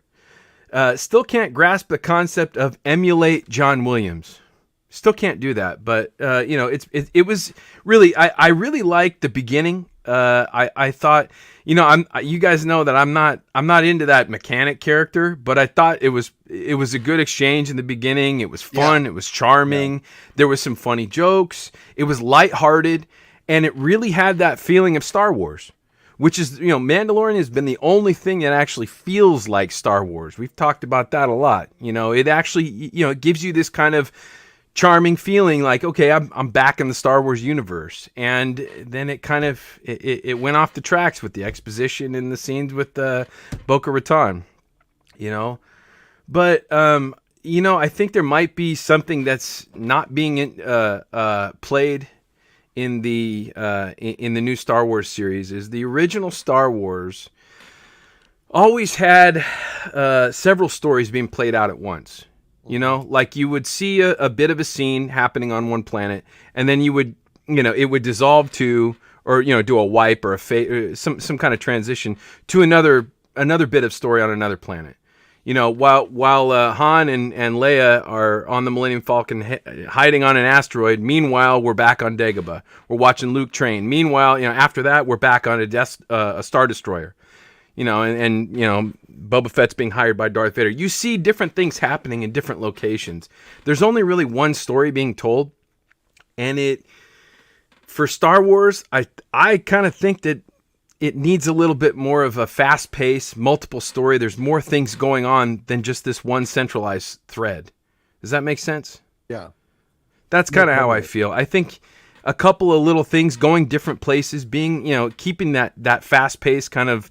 Lucas always said, I write a whole bunch of little 2-minute scenes and I string them together, and they're all in different locations, and occasionally we go back to the different, to the other location to kind of, wrap up each little thread. That was what made Star Wars interesting. It's kind of like, meanwhile over here, you know what I mean? Yeah. I don't find that that's happening in this. So I was a little yawned out, to be honest. But at least the beginning did start to kind of feel like Star Wars. Yeah, I agree with that. Yeah. Let's go now. We're just going to go clockwise around the room. Comic Relief Crusader, what did you think about the episode? Yeah, I thought it was, story-wise pretty good, but like what Gary said, it does seem to drag on a bit. As for the lighting aspect, I do understand that, you are underground, lighting can be an issue, of course, give a little bit more ambient light around here and there and everywhere. But to spend essentially 42 minutes underground, I would have expected the Mandalorian to be a little bit more capable of handling this droid thing that essentially captured him. Oh, Grogu, go get help. And yeah, like also what Gary said, her saying, did you think I was the only Mandalorian? It's like, well, I'm pretty sure Grogu has seen other Mandalorian around here and there and everywhere. Like, for example, in the first episode of season 3, obviously there's quite a few Mandalorians around. He quite is well aware that there are lots of others. I don't know. In a way, I kind of see it as, with Bo-Katan, it makes her, yes, more skilled because, she is, at least in her eyes, the leader of the Mandalorian people, the way she sees it. So I can see that experience, that she would be a little bit more experienced than the Mandalorian. However, I think that, he should have been able to get out of that scrape fairly easily, as trained as he is, or at least should be. Not a bad episode. There is, a little bit more setting up, but I don't know. For me, it just kind of dragged on a little bit too much than it should have. Okay, thank you, Comic Relief Crusader. Let's go to Mexican Iron Man. Boy, I'm about to shock all of you. Okay. I'm loving it.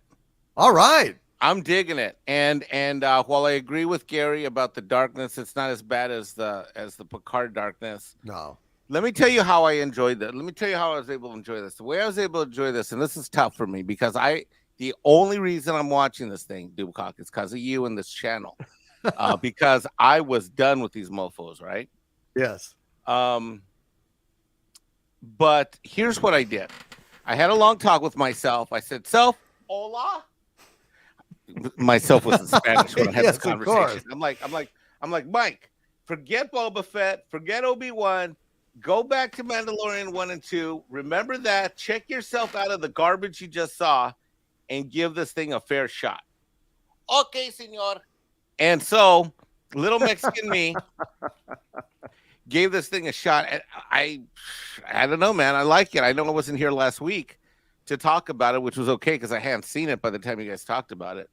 But I'm enjoying it. I'm digging it. I'm liking it. Are there a lot of problems? Yeah, but let's face facts with what happened with the tinkering of Boba Fett and Mando episodes in the middle of Boba Fett. You know, this is a puzzle to get himself out of. You know, the season 3 is tough for a number of reasons, in my view. We don't know where we're going. We don't know where we're going to end up. We came from a weird place that we didn't think we were going to start from, right? Because we know what, you know, the Grogu had a choice A or B, and the wrong answer was B, and that's the choice that we got. But I'm really enjoying this. And look, Katie Sackhoff, I've been in love with that woman since the day I saw her on screen. I loved her in 24. I loved her in Battlestar Galactica. She can do no wrong in my book. And while it's probably not one of her finest performances, I just think that every time I see her on screen, she's gold. And I'm digging this. And I've always had a soft spot in my heart for the Mandalorian people or the storyline or that universe within the extended universe. And, you know, I'm glad to see baby Yoda, Grogu, whatever you want to call him, man the F up a little bit. I mean, Jesus Christ, you're now 52 years old, I guess, right? He was 50 when we found him. So he's now, what, 52 or 53? I mean, you know, or 54. I'm like, Grogu, you're older than Mexican Iron Man. Man up. Right? Get a fucking job. You know what I mean? Like, you were 2 years with Luke Skywalker. You better use the Force to beat up some enemies.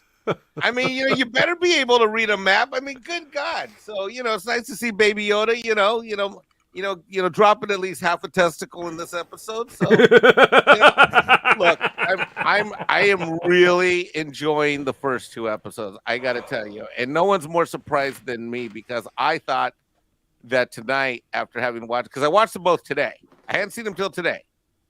So I saw this. So this is fresh, right? Your reactions are pretty fresh because I saw them earlier this afternoon at lunchtime. And yeah, so I'm liking it. I'm surprised. I'm shocked, but let's go. I appreciate your comments there, Mike. And yeah, I'm not going to say anything. I'm going to move on. I'm going to give my feedback at the end of this. Douglas Nelson, please, sir. Did you see it and what'd you think? Yeah, I saw it. Yeah, it's an episode that I suppose is an overused term of slow burn, but it's more slow than burn. And I was surprised that they went right into Mandalore and that whole, he's already, spoiler, he takes the bath. And all of that, because I would have expected, they're going to drag it out where he's got to chase after the element for IG and ends up getting, R5D4, and that's okay. I don't know if they're coming back to that or what, but so I thought the whole series would be him trying to get to Mandalore, but okay, I was a little surprised by that, but other than that, it's not a problem to have Bo-Katan save him. You have to make that credible.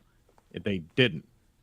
He gets his ass handed to him by the Morlocks. Okay, they ambushed him. The big robot machine gets him very quickly. And then Grogu, he can use the Force, but not as good. Later on, he uses it very well to escape to go get Bo-Katan. Which is it? You needed to set that up where it's a brutal takedown of him. He's badly wounded. He's beaten terribly. And, he says, go get Bo. So he does. He gets her. She comes back in, and she works together with Grogu. That guy, she's got a heads up. She's got an advantage here. He's helping her to expect what's coming and that sort of thing. Okay. Don't knock her guns out immediately. You can use those to take care of the Morlocks. And then the big bad is the eyeball that sits inside some kind of robot body, which was creepy. It was weird and all of that. That just was not orchestrated well at all. Over designed too, right, Doug? Yeah. As an artist, don't you feel that was like over designed? Like, there's too many elements to even see what it was. Yeah. And no silhouette. The lights were off. Although I've seen all of Picard of the first 3 episodes. Mando has more light than it does. It does. Yeah. Better lighting. Yeah, I think they were hearkening back to something similar to Grievous with that. Like this guy is nothing but an eyeball. Right. That's what I thought. So I just Yeah. kill yourself, dude. What are you doing? You want to drink Mando's blood? Whatever. So the second time around, there's some credibility lent to it that Mando is not completely back. He's he's lacking in blood and whatnot, and he goes forward to go take the bath. Although normally you have to disrobe to take the bath. So I guess you got to do it with the helmet on because you're never Yeah, he going to should take have been off naked, again. but with the helmet on. That would have Right. been great. Yeah. So I'm not complaining. I didn't need to see, Pedro's butt and all that. No. So, but then, well, never mind. So then you realize, the whole purpose of the show was to restore Bo-Katan's faith and the beliefs of the Mandalorians because, spoiler, the mythical beast that dwells within is not a myth. It's real. Yeah. Yeah. So that's the thing she's shaking. Now I'm guessing she'll never take her helmet off again. Yeah, I don't, too late. Katie Sackhoff is a great actress. I've seen her do extraordinary work, and I've seen her be completely abused and discarded and misused in shows from 24 to, God help me, CW shows. That they just do her wrong. Bionic Woman. So yeah, Bionic. Well, Bionic Woman, she actually had a good role there, and I kind of thought maybe she should have been the main Bionic Woman, even with all the crazy. But anyway, she was not utilized very well here. I don't hold her responsible for that at all. It's just it was unnecessary to orchestrate those scenes the way they did. You could have done it in the right way, and it would have been fine. But yeah.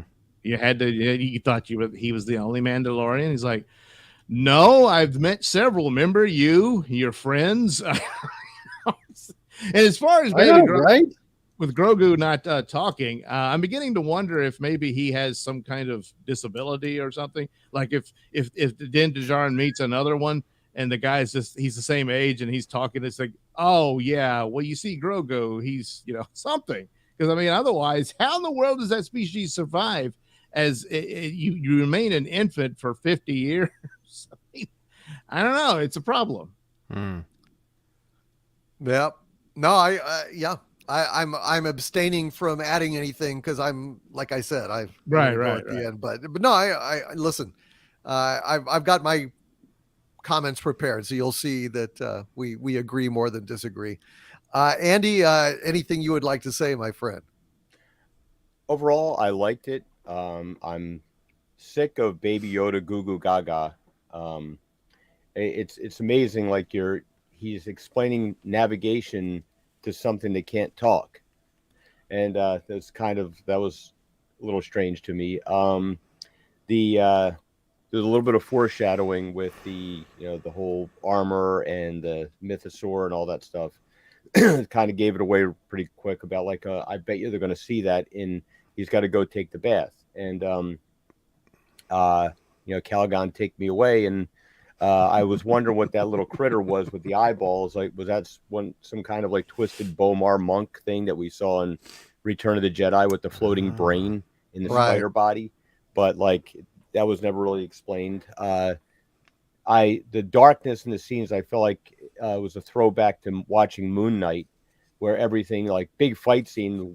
Bam, pal. All you needed was the Batman 1966 pal, bam, Al things going on so you could know what was happening. It was nice to see Katie Sackhoff go and actually do something. I'll tell you what, they're saving an awful lot of money in actors because I mean there weren't a whole lot of them appearing in this thing. You had a few of the guys in the makeup, which it was neat seeing that kind of species there because they had in Tartakovsky's Clone Wars, they had one of those species as a Jedi, which is pretty interesting. And to see them as caveman kind of things, and I guess they were just sort of they were monsters there, but I guess maybe they'll go back into something like Doug says, a Morlock kind of thing. Maybe they devolved or whatever. But overall, I liked it. I did really like the scenes with the Mandalorian stuff, where it looked very much like Star Wars. It had that Right. It reminded me a lot of like the throne room scenes in Naboo with and some of the imagery we saw like in the video games of like Vader's castle and things. So that had a really good Star Wars appeal to it. Honestly, though, the biggest problem I'm having with it is like I get the idea that like I feel like Favreau is biding his time to do things. I feel like which he has to do.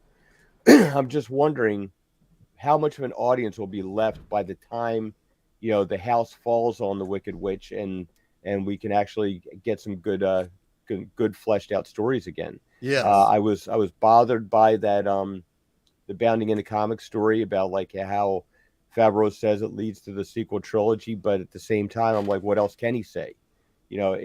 At this point, I mean, you've got Iger on board with it, you have Kennedy on board with it. I mean, I think I'm looking forward to seeing Iger fire all these people, and I'm hoping one of them is himself, because we definitely need some creative direction, and obviously he's responsible for a lot of these people that are there. So look in the mirror, dude. Like this is the mess you made. You need to rethink like your whole approach to stuff. I'm hoping that the rest of the season goes as well. It's not the best thing I can say about it. There were some things about this that I found very enjoyable. Mostly it was non-offensive. So, and in current climate, that's a good thing. So, all right. Well, I think that was some good feedback. I really wanted to think about this, and so I've got some detailed things to say here. Touching on some of the things that y'all mentioned and reinforcing them, I think. And maybe disagreeing a little bit on some things. Overall, I enjoyed this episode, though not quite as much as I enjoyed the first episode. I think that the spirit of Star Wars is lurking in these episodes. I think it was more in the first one than the second one. I'm like with Gary, where, I was really enjoying it up until they kind of went into the mines. And then I think things kind of fell apart there, but I'll get to that in a minute. But the spirit of Star Wars is there, and that there's some fun stuff, some levity and jokes mixed in with the fighting and the action. But, I still can't help but feel like I wish I could be seeing The Mandalorian before Kennedy screwed it up. Seeing Jon Favreau's original plans for it. In other words, I hate to say it, but I feel like Grogu is a problem. I agree. Look, I like Grogu.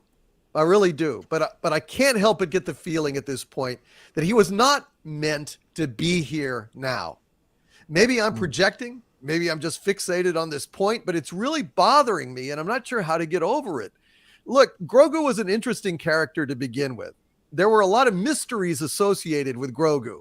How can he be 50 years old and yet act so much like a baby? I mean, it's impossible for him to be literally a baby, as no species could go 50 years before they can even talk. They wouldn't survive. It's simply impractical from an evolutionary point of view.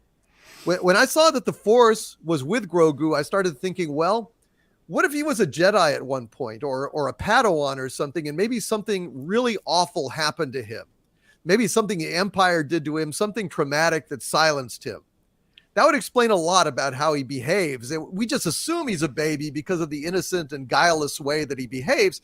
But I always felt like he might actually be more of a sage, one who has seen too much and withdrawn from the world in a sense, almost an involuntary vow of silence or some kind of deep trauma or something. And that uncertainty and mystery kind of sustained me through all the cute little antics, that has endeared him to the women folk.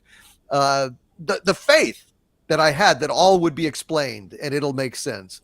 But now it feels to me like the time for that mystery is past. Grogu isn't supposed to be here at this point in the narrative. It makes so much more sense for him to be training with Luke, advancing his story on a different front, and allowing Din Djarin to advance his story alone.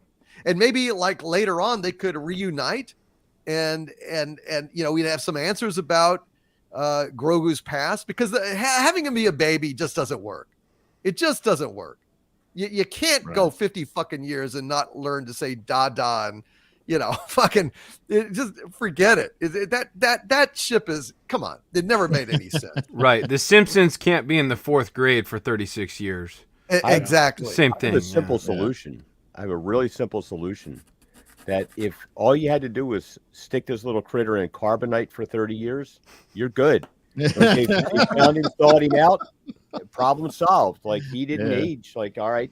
So now, like, and like Han couldn't see after he came out, maybe Grogu can't talk. You could fix it pretty easily. And then imagine what a compelling story you'd have against, like, now you'd have like a kid who's like, all right, Jedi Padawan who reconnects with like his father, and then you have a dynamic like where Anakin was sort of like growing more in power than Obi-Wan, and like Anakin said, in some ways I'm ahead of him. Like, and then you have a whole different dynamic there. I mean, there's what I feel is this. I'm sorry to cut you off, Doom Cobb, because I feel like they don't have faith in their other characters, and they rely on Grogu. No, they do, and because Grogu sells toys. That's why they did this. That's why they did this. But it wasn't from a narrative point of view. Yeah, right. It was a marketing thing. But look, I think this episode was hampered by 2 key elements, okay? I feel like what we were supposed to be seeing now was Din Djarin's lonely quest for redemption for himself and for Mandalore. Yeah. A man alone on an epic quest, descending into the underworld like a hero of old to rescue not Persephone in this case, but the legacy of himself and his people. Right. And sadly, Grogu tagging along and doing cute things, it's not really working all that well for me for a few reasons. First of all, I feel like Grogu is pretty damn powerful when they want him to be. Right. We've seen him lift heavy shit, stop monsters in their tracks, levitate objects. Basically, Grogu can pretty much get you out of most scrapes you encounter at this point. And if he doesn't get you out of the scrapes, it's because he just chooses not to for his own reasons that are mysterious to us. And that's fucked up. Or he's hungry. Yes. Right. I mean, basically, you have this little Deus Ex Machina floating around. And anytime Din Djarin gets into serious trouble, there's a built-in escape hatch named Baby Yoda. And what's maddening is we need to understand the Baby Yoda rules. Why does he use the Force sometimes and other times not? Why does he seem to understand what's happening, except when he doesn't? Case in point, in the trip down into the mines, we encounter some melees with various things, but I never got the feeling that these things were credible challenges to Mando or any competent Mandalorian warrior. I mean, shit, he's supposed to be a bounty hunter, a man of action. So having a few unarmed, basically Morlocks jump in with spears and shit, that should last all of 10 fucking seconds. How do you go forward with other adversaries he's going to take on? I mean, he was easily beaten. So, which leads us to the second element of this show that I had a problem with. The Morlock attack was presented as a major set piece, and they just weren't a major set piece. And I blame the director for that. These action sequences were muddy and uninspired. Yeah. And if you're trying to sell me on the idea that a few primitives can give Din Djarin a hard time, you better shoot it right. And this director did a serviceable but uninspired job of selling any tension in the action. And getting back to Grogu and his powers, there's a major point where something gets the drop on Mando and he's trapped. And I'm trying not to do spoilers, but there's a point where the, shall we say, mastermind behind this ambush is out and about and vulnerable, about the size of a person, more or less, maybe even smaller than that. This dude has Mando in a cage of sorts, and instead of just picking up this fucker and dashing him against the rocks, Grogu runs back to the landing site, to the ship, has to take the ship all the way back to Bo-Katan, land, go get her to help, fly all the way back, go all the way back down into the mines, and hope that the guy hasn't roasted Mando while all this shit is going on. I mean, come on. What the fuck? Yeah, Th- and plus Grogu knocks down a Morlock on the way out with the Force. Yes, so But why he not? couldn't do it with the eyeball guy. Why not Yeah. just grab But the eyeball technology guy and has- smash him against Yes. the rocks? He's no match for Yeah. Grogu. No, You know, guys, to play devil's advocate, he was just doing what he was told. yeah, Oh, but that's right. yes, but the problem is again that why didn't Mando tell him pick up the guy and throw him against the rocks? I agree. I Or totally just agree. Pick him up while I get out of here. Just hold him in the air. Yeah, Look. wasn't thought Th- through. This is going to be a problem over and over again with Grogu because he's not supposed to be there. Yes. Right. Well, Grogu He's doesn't not have. supposed to be there. And John Favreau, God bless him, he's doing the best he can, but he's not supposed to be there. Yeah. So Yeah. if you're stuck with him now, you better define him well, so we Yeah. understand what his powers and decision-making criteria are. Otherwise, you're going to have to keep ignoring the things he logically could and should do in favor of servicing the plot. That's a Yeah. problem. Yeah. The I'm lone afraid wolf it's- play Grogu- is dragging a bit too long. Yeah. Grogu doesn't have that bloodthirsty nature unless he's eating the children of the little frogs. of the tadpoles.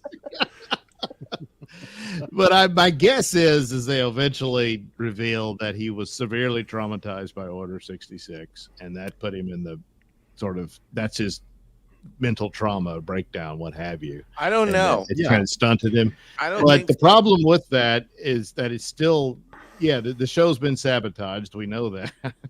And I think it would have been much better had that been revealed through him and Luke. Right. As you had Right. two stories here. Both are seeking their past and their true story. Yes. As Din Djarin searches for Mandalore for the waters and all that, you get more of who he was and how it all happened. And at the same time, you have Grogu's story with Luke. And then you can imagine the powerful scene of Luke using Force visions to see Order 66, seeing his father do that. You could imagine that what a scene that could have been, and understanding what the problem is with Grogu and why he's so damaged. Well, And, it was but kind of we're not alluded going to get to. it. So It was kind of alluded to with Ahsoka about what happened with Grogu. Yeah, Yeah. to some extent. he's But I just not think going to get the depiction that it deserves. Well, No, true, that's my true. point. Is that right now we need to this whatever your plans were, you need to define this. If Yeah. Grogu's going to be around, this is going to come up over and over and over again, and you got to get ahead of it. You got to get ahead of it because this is bad. He's basically a floating Deus Ex Machina that you can Right. make him do anything that you want. Yeah. Whenever 'Cause you even- need to get him out. Yeah. Because even Order 66 wouldn't explain why he uses it so well one second and the next can't, or vice Not versa. true. That doesn't, you could say, oh, thanks to Order 66, he's so traumatized that he's terrified of the Force. But you've already had him use it in immense manners, lifting giant monsters and stuff like that. It's too late. Yeah. Personally, I think the biggest problem that they have with this, see what we're doing here? We're questioning these things that we're seeing. The writers Yeah. aren't doing that. Right. The writers aren't questioning anything. They just go, well, we need something here, put that there. And nobody's looking back in this and asking why that happened, like we're doing. And Yeah, you need a writer's room. You really just even, I mean, You mean a Favreau real is one. capable of writing all the scripts himself, but he needs maybe, feedback like this just to bounce off. You know what I mean? And then Yeah. he could, because it's real hard when you're in the thick of it to anticipate all these things. But my criticism is not over. After all of this, I think one of the worst parts about this episode, and I did like it. I mean, but I'm actually trying to give constructive criticism here, because I enjoyed it. I didn't enjoy it as much as the first one, but I don't think that this is a bad thing, and I don't think it sucks or anything. you're actually doing what a writer's room would do, should Right. do, if Favreau was allowed to have a writer's room that he probably could trust and rely on to support him. So this is all positive in my view. That's what I'm trying to do, because I Yeah. knew that Disney supposedly is listening tonight. So, I want to try and actually be constructive here. The One of the problems is I felt like this was actually Bo-Katan's episode, not Din Djarin's episode. It was. Yeah. Yes. You know, I And mean, totally was. that was the main goal. You see, we got to have Bo-Katan be a badass in this episode, which you can do. You didn't do it well. You didn't do it right. And you once again you cut down the male character in order to achieve this, which is no compliment to your female character. Well, Din basically proved to be kind of helpless in this one. I mean, having to really fight the damn Morlocks when they shouldn't have even made him breathe hard, honestly. Right. And then needing to get rescued by Bo-Katan twice. This is not a good look, having to be repeatedly rescued by Bo-Katan on his quest. This really undermined him, I felt, his agency, his heroism. But it did define Bo-Katan, oddly enough, as a person of great honor. In this episode, she actually gets a hold of the Darksaber, but does she take it? Is she even tempted to take it? No, she uses it to free Din Djarin and gives it right back to him. Now, I always felt that she was more ruthless than that, and this tells me that she's quite honorable, despite having a big ego and feeling entitled to rule, as is her right by heritage, by family position. It was an eye opener and did some good character development on Bo-Katan, but I don't think they should have had her rescue him twice. All of this said, in my opinion, while I do perceive that The Mandalorian has something of the spirit of true Star Wars in it, I like the first episode better, and I think the flaws in this episode point out that Grogu is an ongoing problem, and you guys at Disney need to figure out how to deal with him, how to handle him, because these same issues are going to rear their heads in every single episode moving forward. It's time to explain Grogu, bind him to certain rules, make him act consistently within those rules, or explain why he doesn't act consistently to our satisfaction. Give us a rationale for why he's here and why his presence isn't a constant Deus Ex Machina that can bail out Din or not, according to the shifting whims of the script. And yet again, I say it again, I do not blame Favreau for any of this. I blame Kennedy and her flying monkeys for sabotaging his plans. I don't think Grogu would be here at this point in the narrative if it weren't for her. I have a question, if anybody can answer, because it might have been something I missed. Is there a reason why, because I don't know that she's had any experience with the Darksaber, why does Mando struggle with it so much and she was able to wield it so effectively? Oh, she does have experience with it, doesn't she? I mean, I think she has wielded it before, hasn't she? Okay. Yeah. In Clone Wars. Right. Okay. But again, I think Favreau's doing the best he can at this point, having his grandmaster plan for all these shows tossed into the wood chipper by KK and her fawning flock of flunkies. But moving forward, I think these issues must be addressed. It will benefit the show greatly, and that's basically my feedback on this. Yeah. The plot points are fine. I just don't think the execution was well at all. And they got to deal with Grogu. They really do, because honestly, it's just going to keep coming up again, and it's just, come on, man. I mean, Grogu could have fixed all of this shit. Yeah, very easily.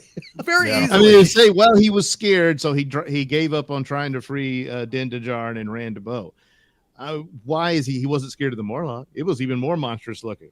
So he could have flattened the idiot, easily. And out of his fear, he would have done it. Probably killed him. Yeah. Not really meaning to, but probably would have done it.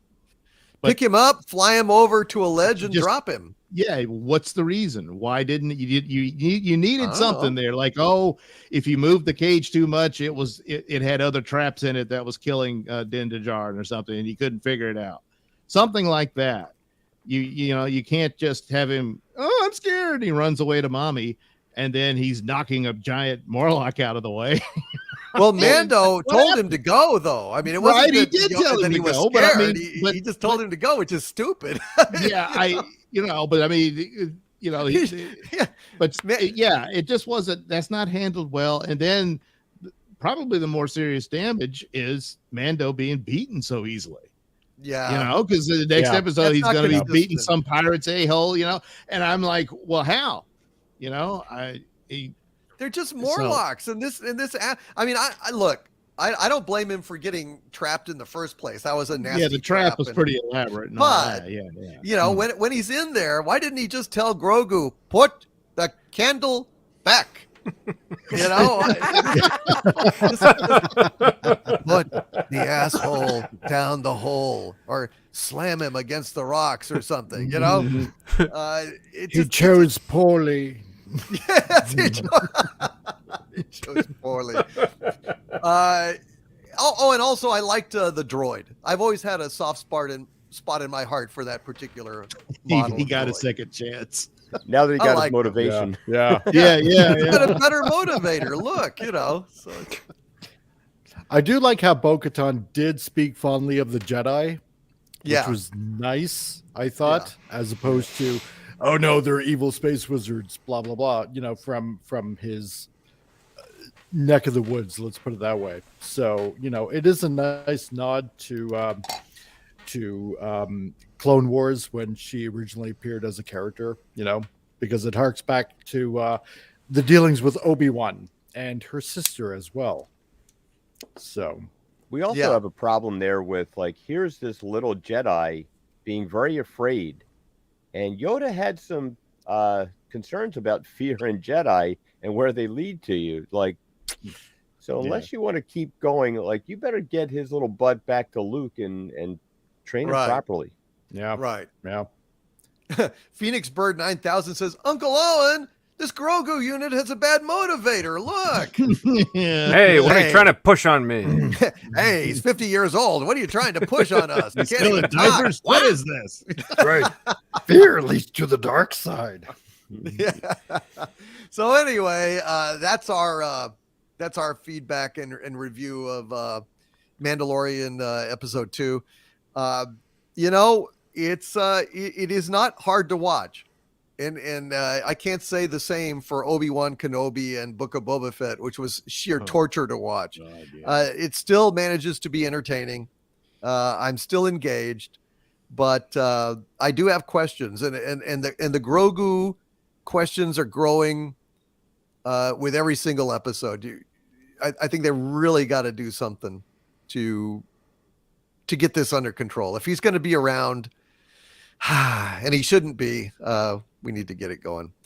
All right, let's go ahead and get to some more of our super chat, shall we, folks?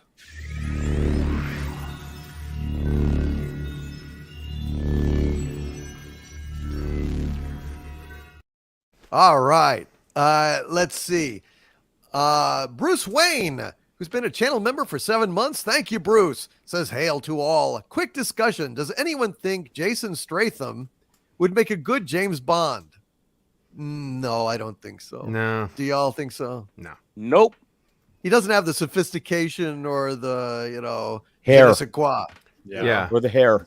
or the hair. Correct. Yeah. The hair, yeah. Well, they could neither pick did the hair. Connery, so, you know. Yeah, no, they could give him a wig, but But he's just much. not. He's too much of a bruiser type guy. You Yeah. know, he's not really. Yeah. What the hell is He's not that? very- He's not very tall either. Yeah. So, yeah, I don't think so. Did you get the link for Quest for Camelot I sent you?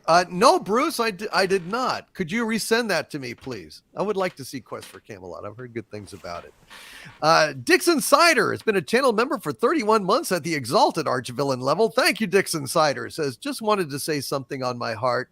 We may never agree on everything that is ongoing, but I'll break bread with you any day. Thanks for keeping us sane in these insane times. You rock. Thanks, man. I appreciate you, Dixon Cider, as you know, and you're my brother, and I really appreciate you, man. Thank you so much for everything. Seriously, it means a lot to me. And Disney Sheepherder, been an arch villain of mine for 2 months now. Thank you, Disney Sheepherder. Says, I want to believe. Alas, after several years of woke shame, it's hard. I just can't see Star Wars without getting pissed. Yeah, Disney Sheepherder calls it Star Wars instead of Star Wars, and a lot of people feel that way. The damage has been pretty severe. Sad. With 3 terrible movies in a row. Yeah. 4 really, because Solo was squeezed in there. Obi-Wan Kenobi was just god awful, folks. Yeah, it was terrible. And Book of Boba Fett was, I mean, and yet we had two great episodes of Mandalorian shoved in there. Yeah.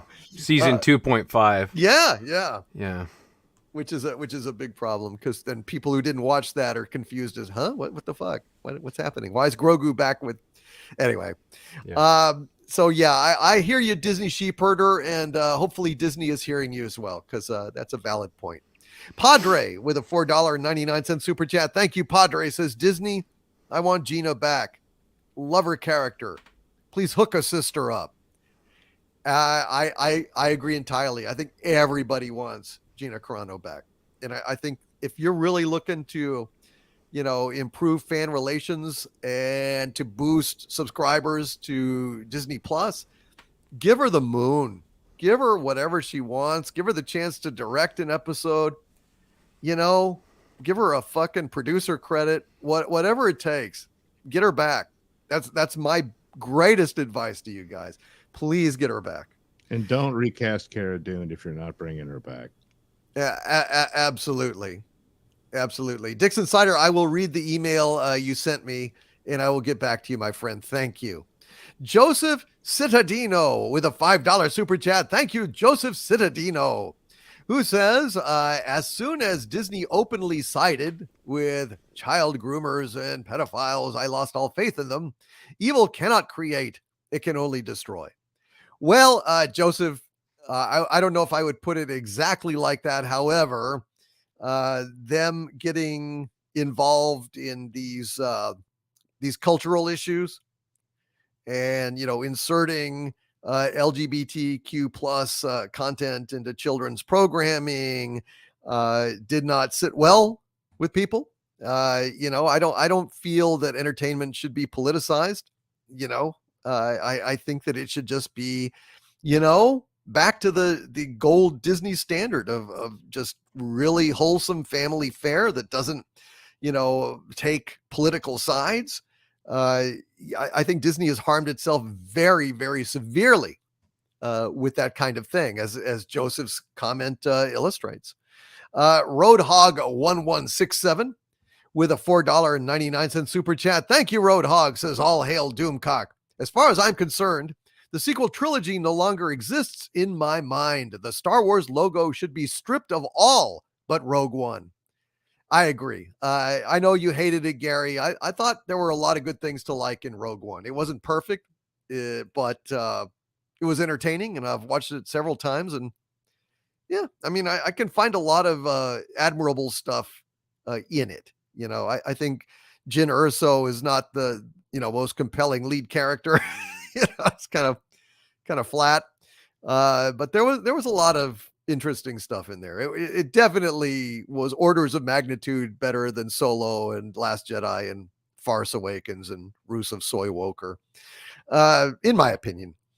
Radioactive with a $25 super chat. Thank you, Radioactive, says, Disney execs, some of us get info on stock buy recommends from our financial analysts, stockbrokers, etc. Mine have said, don't buy. You can thank your debasement of Star Wars, Indiana Jones, and Marvel for that. Wow.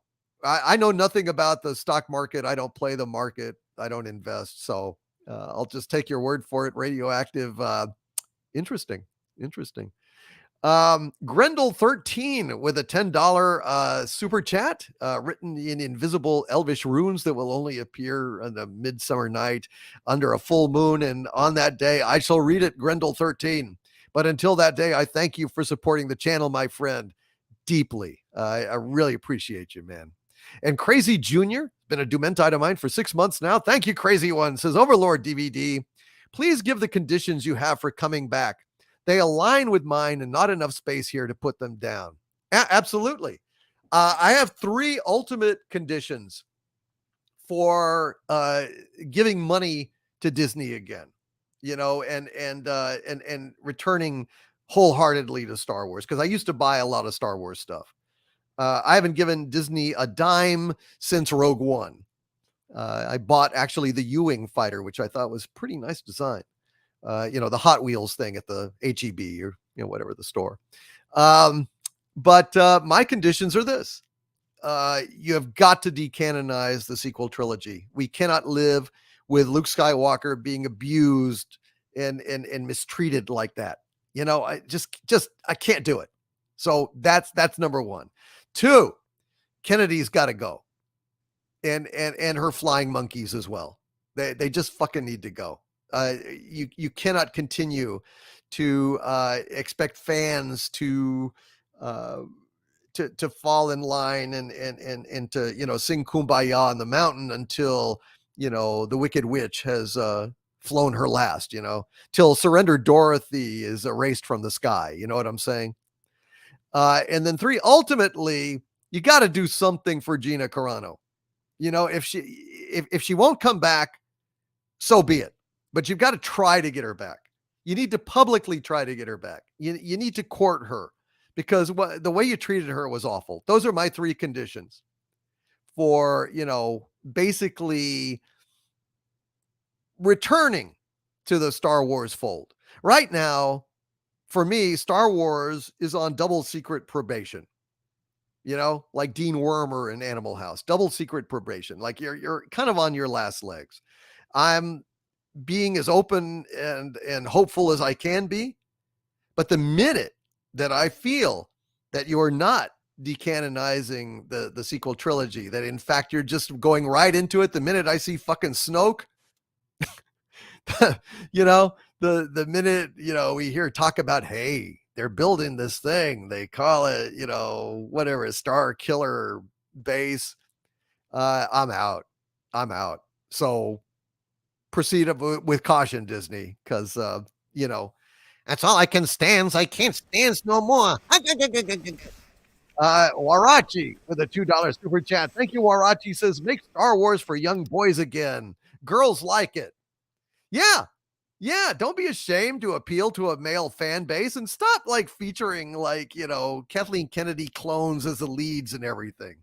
Rage and Urso. I mean, just on and on and on. Fucking fun. And we're not even talking about Willow. God, Willow's just fucking dead. Dude, after that series, you just drove a stake through its fucking heart, cut off its head, stuffed it with garlic, and buried it at a crossroads, for God's sakes. Please, no more Willow. No more Willow. Beacom with a $5 super chat. Thank you, Michael Beacom. Says, start of Favreau's first Star Wars film. Chewie wakes up as Han steps out of the shower. Well, at least Chewie isn't in the shower with Han in this iteration, you know, which was another thing that I Is he taking a shower in the living waters? yeah. Those waters were living, though. There was definitely something down in there. What's it eat down there? What's it live on? I don't know.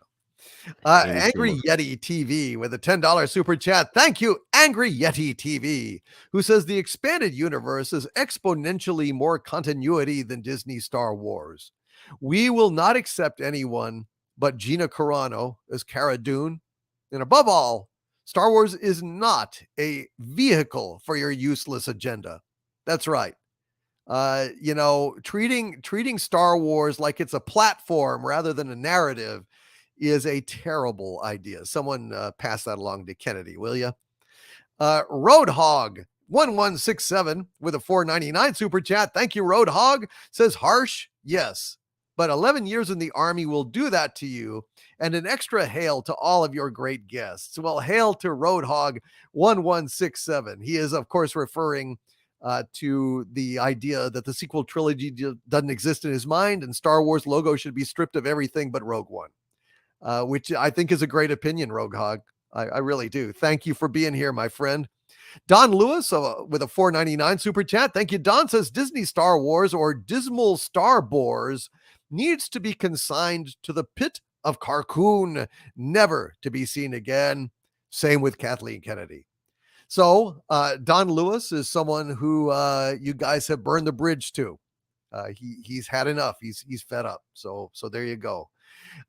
Disney Sheepherder, on the other hand, with the $10 super chat. Thank you, Disney Sheepherder. Says, I have no shame beating a dead horse. Star Wars is a mess. Honestly, where do we go from here? Well, the first thing you have to do is apologize to the fans. Now, I know an apology is not coming around. But I think an apology would be served by decanonizing the horrible shit that she did. You know? That I think would take the place of an apology. You know, if we erase what she did, that's a good faith sign that you're hearing us, that you're listening, and that you care, and that you're moving forward with things being better. So, you know, we'll see. Knock wood. Knock wood. Obi-Wan fangirl, not TV show. She was very specific about that with a $5 super chat. Thank you, Obi-Wan fangirl. Says Disney just published the 2023 Star Wars celebrity panel schedule. Guess what's missing? Kathleen Kennedy's name is nowhere, and there's no drag panel. What up? I don't know. That's interesting to me. Now, Cameron Pashaw, you know, his source, codename Sparrow, told him that they had seen the printouts to the program for Star Wars Celebration 2023, and you know, forwarded me that information, posted it on his Patreon. I followed in kind because it seemed like an interesting story, and Cameron knows this source, like has met this source and confirmed that they are who they are. So I couldn't tell you. I mean, I'm going to ask him about it though. But this was not my rumor. This was something that Cameron, you know, came to me and talked about. So I will ask him because that is interesting. That's very interesting. Troy Neenan with a $5 Australian super chat. Thank you, Troy. Says Bluey is proof that even if they outsourced a winner show, they cannot help themselves but ruin it. God help us all if we sold them Blinky Bill. I don't know who's Bluey. What, does anyone know what Bluey is? No? Bluey is an Australian cartoon. It's an Australian dog. Oh, cartoon. okay. I didn't know that, Troy. I can't comment because I don't know it. I don't know who Blinky Bill is. I am obviously not an Australian. So anybody have any comment about Blinky Bill or Bluey? Because I don't know anything about these guys. I know nothing. I know nothing either. Sorry, Troy, man. We're not Australian, man. I'm sorry. Very sorry. Forgive us, Troy. Forgive us, Troy. Yes, we know not what we do. Aaron Pipes with a $50 super chat of extreme generosity. Aaron Pipes, you're a producer on tonight's Pop Culture Breakdown. Thank you, Aaron Pipes. And Aaron says, I am convinced that Disney decided to get rid of KK as soon as they could without enraging her. It's been a game to get her out. All movies have been killed. Disney knows she is the problem. Have been content with Mando keeping the franchise alive. Yeah, well, that seems to be kind of the story, but I think time's run out.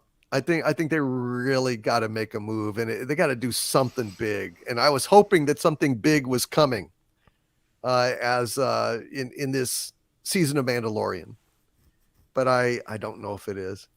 I don't know. We're gonna have to see.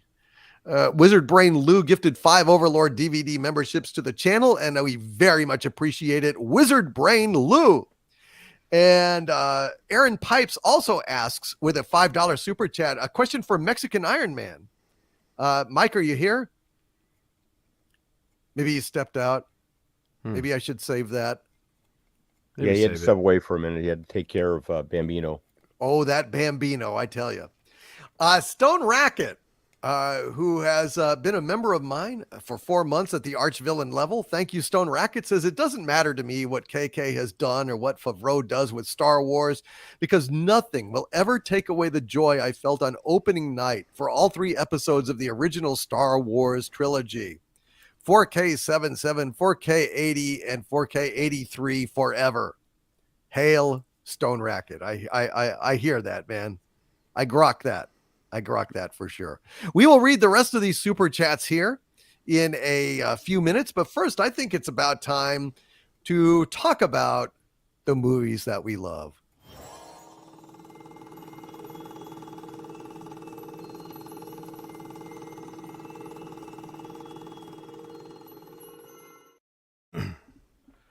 And that movie that we love, ladies and gentlemen, is none other than one of the classics of our childhood, Superman 2.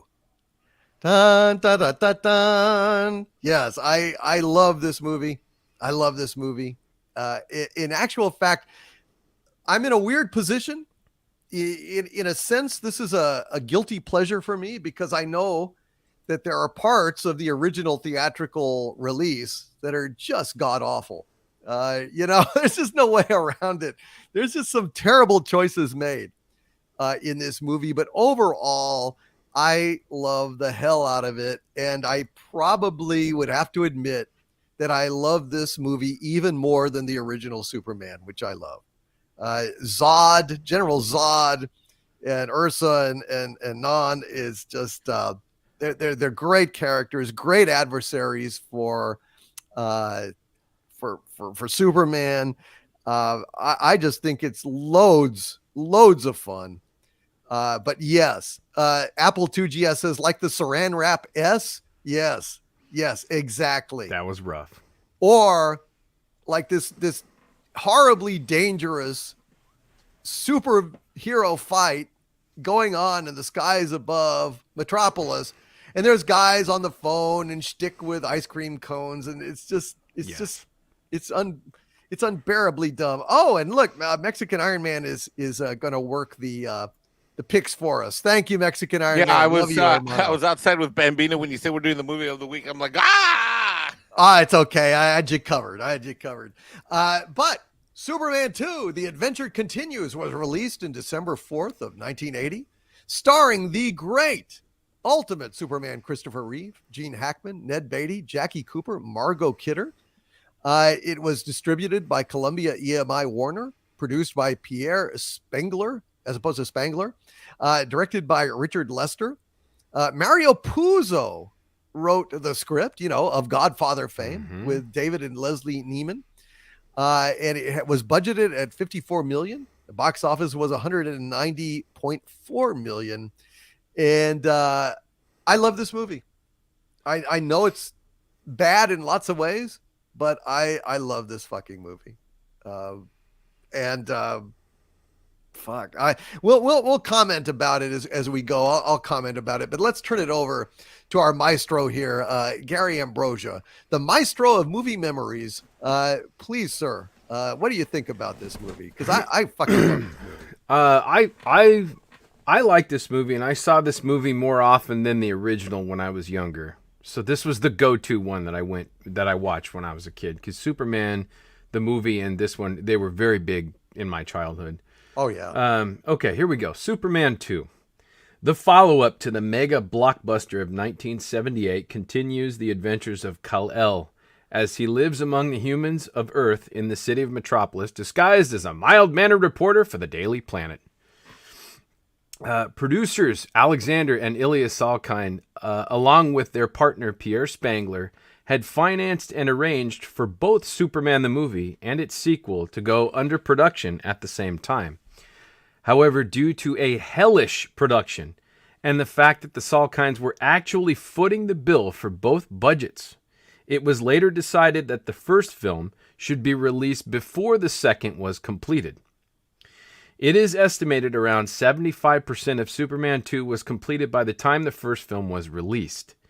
The Salkinds feared that if Superman were to fail at the box office, its sequel would also suffer the same fate. At least they could gauge the success of the franchise with the first film and cut their losses in the second if needed. Director Richard Donner is, and always will be, recognized as the true director of the Superman franchise. It was the breakdown of his relationship with producer Pierre Spangler that led to his very unceremonious termination from the sequel. Although he had shot 3/4 of the film when production was halted, the Salkinds chose to bring Richard Lester on as their new director when it started back up. According to the Directors Guild of America, a director must work on at least 50% of a film to receive sole credit. A compromise was proposed for the two directors to share credit. However, Donner refused, which forced the Donner footage to be reshot in order to compensate for the credit rule. Lester's directing style favored budget over content, which is very apparent in the finished film. The cast and crew were very unhappy with the firing of Richard Donner, so much that writer Tom Mankiewicz, editor Stuart Baird, and actor Gene Hackman refused to return to the production due to Donner's absence. Both Margot Kidder and Christopher Reeve expressed publicly their disapproval of the director's replacement, and the Salkinds resulted in filing suit against Reeve in order to settle their disagreements. Rough production, this. Yeah. Marlon Brando sued the Salkinds for $50 million over a contract dispute because of this movie and the previous one. He was awarded $13 million and the satisfaction of all of his footage shot for the sequel to go unused. The three Kryptonian villains are easily the stars of the film, played perfectly by Terrence Stamp, Jack O'Halloran, and the super sexy and gorgeous Sarah Douglas. Yeah. Stage actor and former roommate of Michael Caine, the great Terrence Stamp, chose to play General Zod as the Napoleon of space. I wrote in Napoleon, but I mean that other famous fascist dictator that we can't mention.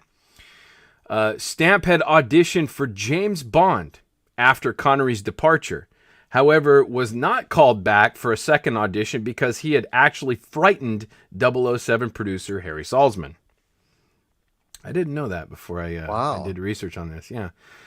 Former boxer Jack O'Halloran claims it was his idea to give his character, Non, a more childlike personality, making only subtle sounds and grunts rather than talking.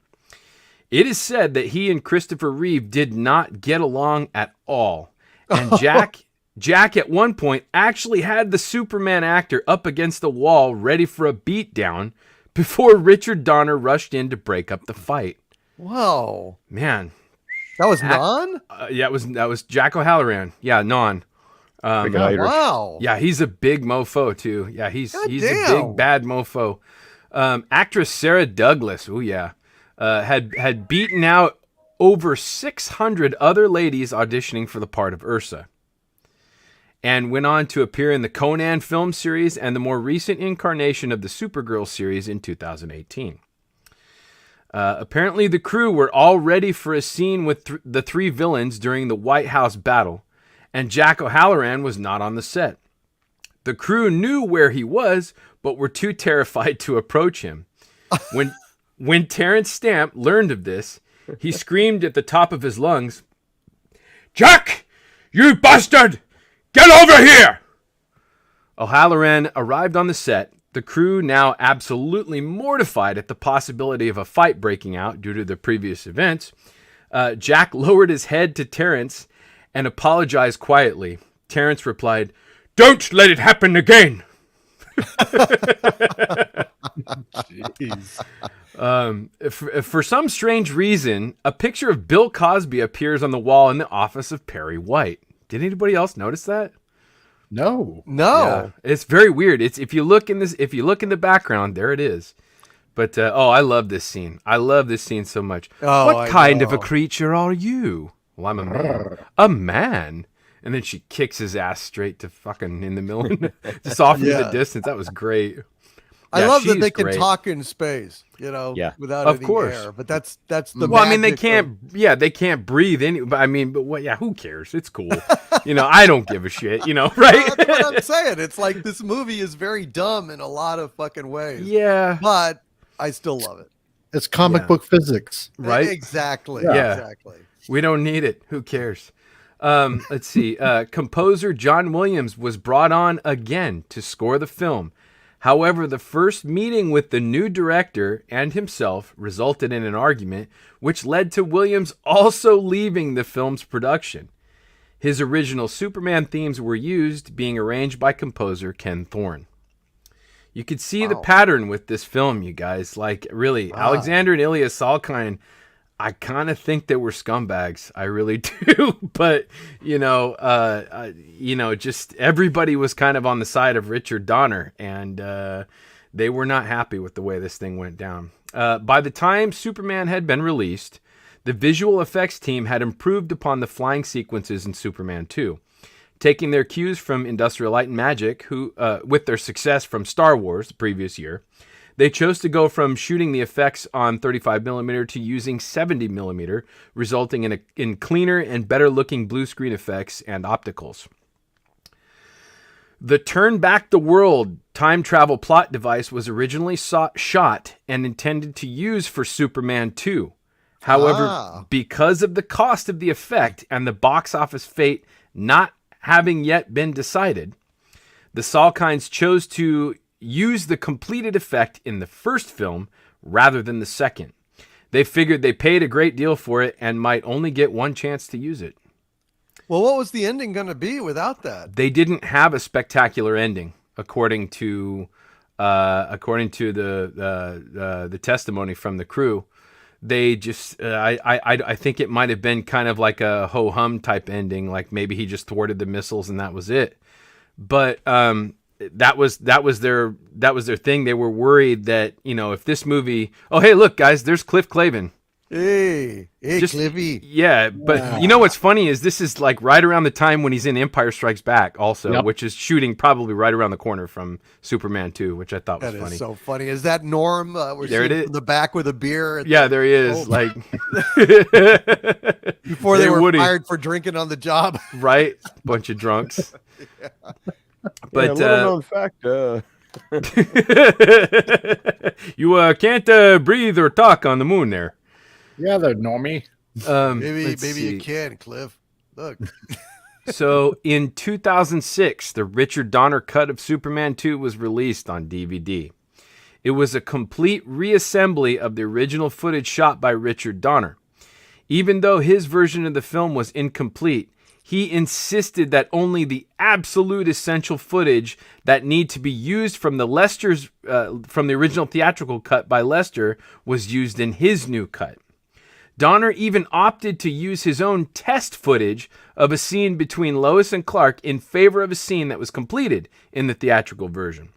This resulted in a very rough and choppy version of the film. However, it is still entertaining and restores the footage of Marlon Brando as Jor-El. There are also some very exciting moments in the Donner cut, such as when General Zod, having never seen a machine gun before, picks up an M16 and begins firing at several soldiers, all the while enjoying his new toy. That was a very cool scene, and I'm glad it was restored.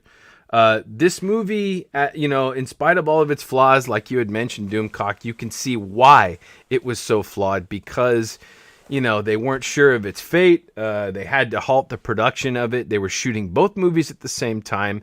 And when it came time to finally finish this thing, they didn't even invite the craftsman, Richard Donner, back to finish it.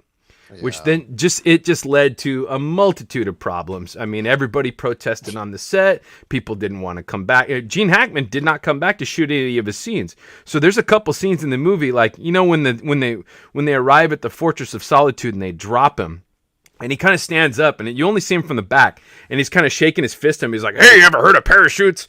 That's not Hackman, and that's not Hackman's voice. They just had to kind of add these things in. And if you notice, like halfway through the movie, Valerie Perrine just disappears.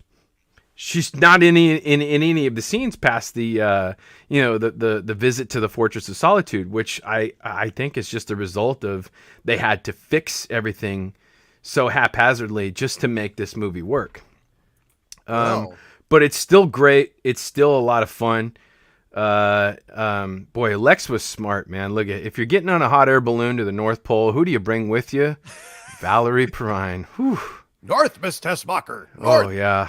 Just, you know what? Go south, Miss Tessmacher. Yes. That's what I say. Exactly. But this movie, again, when I was a kid, it was a big deal. The first movie, it was like, okay, you will believe a man can fly. Yes, we see that. Now we want to see some ass kicking. And that's kind of what we got. The battle scenes are cool. The fight in the middle of the streets was great. The three villains are amazing. It's great that, Lex Luthor's my hero. He's my all-time hero. I look up to him, and I think it's amazing that there were 4 villains in this movie that Superman had to fight, and that's cool. I like that a lot. And 3 of them were equal to him, and he still whipped their ass. So that just shows you how badass Superman really is. Yeah, I love this movie, you guys. It's great. In spite of all of its flaws and its crumminess, here and there, it's still a really cool movie. So I will pass it to the next guy.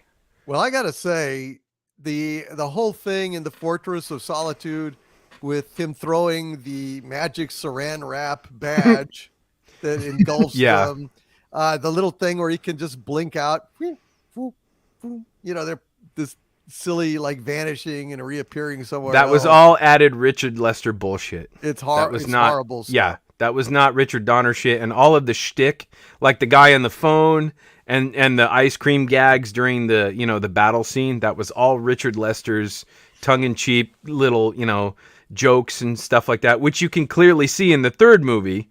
In the beginning, the opening titles of the third movie, it's all slapstick, schleppy little jokes, and it totally ruins it. So that was not Donner. That was Richard Lester. Yeah, and Lester, it's not well known, but Lester actually for Superman 2 wrote lyrics to the Superman theme song, and fortunately they were cut before the movie was there. But the opening had the lyrics. Here are some of them. He's super strong and he flies. He has a big ass, Superman. Valerie Perrine has big tits. Superman, Superman, Superman. So it wasn't all bad, but they cut it. Probably wisely. What do you think, Comic Relief Crusader? Well, how can I follow up with that song? So,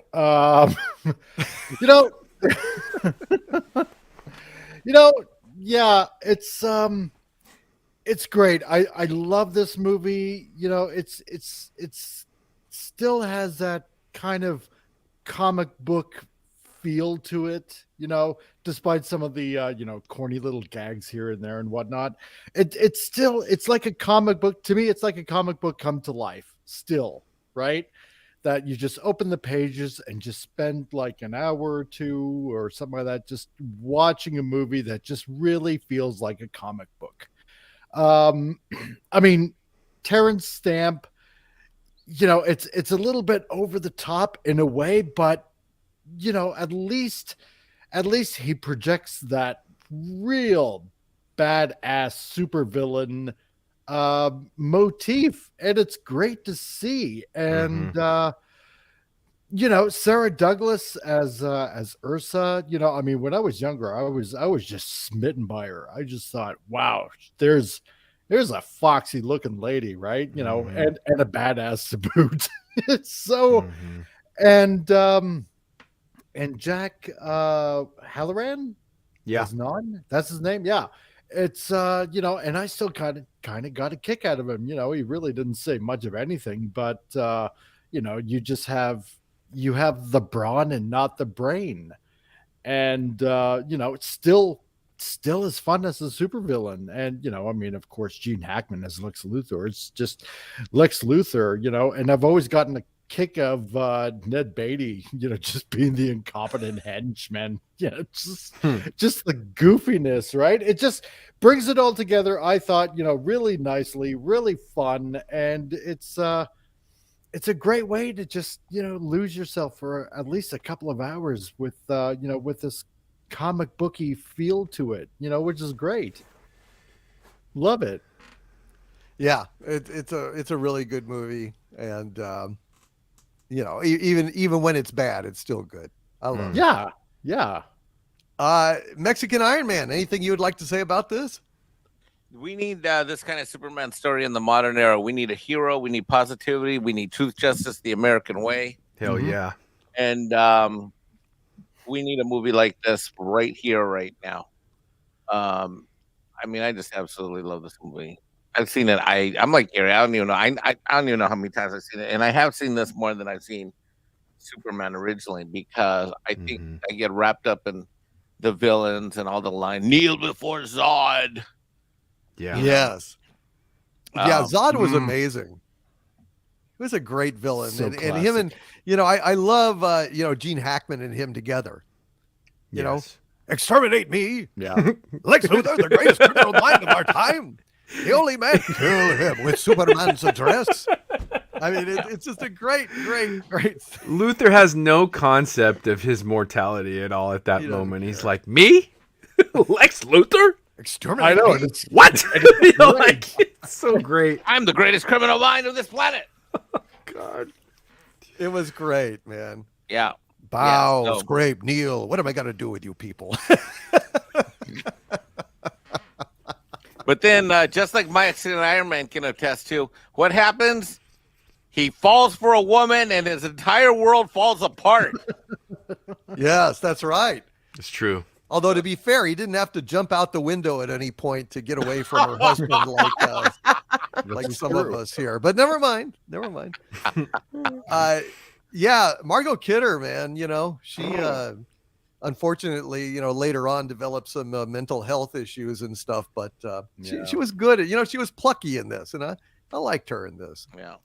Now, So that's all I got to say. I'm I'll sorry, defer to Mike. I'm Douglas. sorry, buddy. Just one quick thing while we're on this still. I think that Superman is actually part of the James Bond world because we got Sheriff J.W. Pepper. yes. Look. Yeah, you're right. Yeah. So there you go. Sorry, You're Mike. right. Go ahead. Oh, no, I'm done. I'm ready to go, Douglas. I'll keep running slides. Well, A+. thanks, Mike. I appreciate that. Douglas Nelson, what say you about this movie? Is it too fucked up for you, or do you like it? Well, first of all, that last guy made the car fly. Now this one flies on his own. Get out of the road, you damn hippies! Took a shotgun blast to the chest.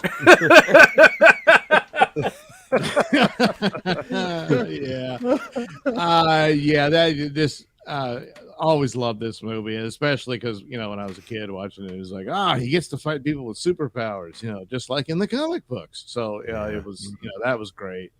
Only later did I understand why the flaws were there.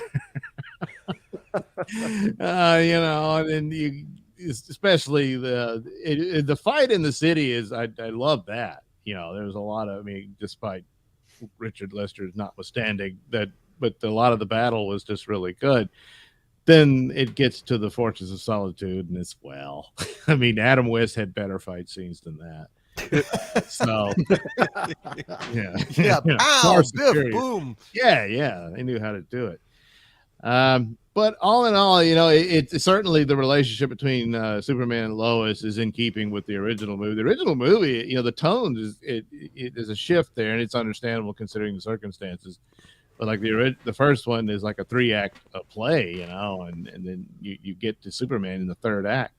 Whereas here, it's just they've already resolved all of that, so he's Superman full time, and then but the sacrifice he has to make, and then if Zod hadn't shown up and all that stuff, she probably would have dumped him a week later. I'm seeing Jimmy now. Jimmy. Hey, look, he's not much to look at, but let me tell you, he's got it where it counts. Nowhere to go but down. Yeah. So it's a good thing she left the green popsicle on the floor, because otherwise it would have been all over. So in the end, Lois comes through, So, but yeah, I of course love Terrence Stamp, kneel before Zod, and why do you say these things to me when you know I will kill you? Kill me. Yeah. I'm Lex Luthor. Oh yeah, Sarah Douglas. Yeah. Young Doug seeing her in those pants when I realized, hey, they're open on the side. Yeah. Yeah. Like, She knew what a woman falling was. for the bad girl. Oh yes. So- Why don't we just hold hands? Yeah. Whoops. So That was great. Yeah, it's good stuff, and a lot of it is more akin to the comic books than perhaps the first one and stuff like that, and especially when Lois figures out Clark Kent is Superman and that whole thing, and how all that plays out. It's a shame they couldn't have done it in his original course. Certainly, him turning the world around would explain an awful lot for Lois not to remember that Clark Kent is Superman, other than Superman just kisses her really hard. Yeah. So what if Lex Luthor figures it out? Right. You got to kiss him, Wipe his memory of that. Tongue or no tongue. Yeah, I know what's required there. Super tongue. But the thing about it, we were talking about Mandalorian and stuff and pointing out flaws and whatnot. But the thing about the Superman 2 it still has this massive amount of charm. It's got Christopher Reeve playing the role. It's just Superman come to life. And so you've got a lot of pluses in it to where you forgive a lot of the silliness of cellophane Superman symbols sticker, whatever that was. And as far as him disappearing and reappearing, I thought, well, if all you had to do was just say he's going at super speed, but then the others would have it. So it was just a mess up to that point. It is. I will give them one thing though. The whole story was that they were waiting to see what the original movie did, which is what they should have done with Batman versus Superman before they went ahead with Justice League. Before you realize did you have anything or not, So anyway, a great classic, and of course, I think so. The first time you really get to see actual superpowered fights in a superhero film was Superman 2. So that's a great one. Yeah, it is. It's a lot of fun. I forgive it its flaws. Yeah. What about you, Andy? What do you think about this movie? I think that this brings home the point of that Hollywood never learns, because here's a clear example way back in 1980 of what happens when the studio starts to meddle in the affairs of the creatives. And it's a lesson that none of them have learned. I remember watching when Marvel was really hitting on all 8 cylinders and thinking to myself that, wow, all DC has to do is copy what Marvel did. And then Marvel turned around and copied what DC did. And this is it. It's like, the Salkinds going in there. The vision that this could have been. This movie is amazing because it's got some really, really, really low points. Like the special effects are awful. The scene where he's depowering and his face is kind of here's a picture and here's another picture, and it's not a smooth transition at all. A lot of the where the Phantom Zone thing gets destroyed and shatters, and then you very clearly see the cutout of Superman just kind of being moved across. It's it's pretty bad special effects compared to the first one, which was so well done. I didn't know a lot of this whole backstory. Gary's play-by-play has really made things a lot more clear to me. But my God, it angers me because imagine what we could have gotten with a full-fledged Donner cut with what he had actually envisioned. It would have been magnificent. Yeah. And it's the same thing, and they've never learned. It's like whoever gets a hold of DC, let's hope James Gunn looks back at this stuff and learns the lesson about here's how you should do this thing, and let's see it through to the end.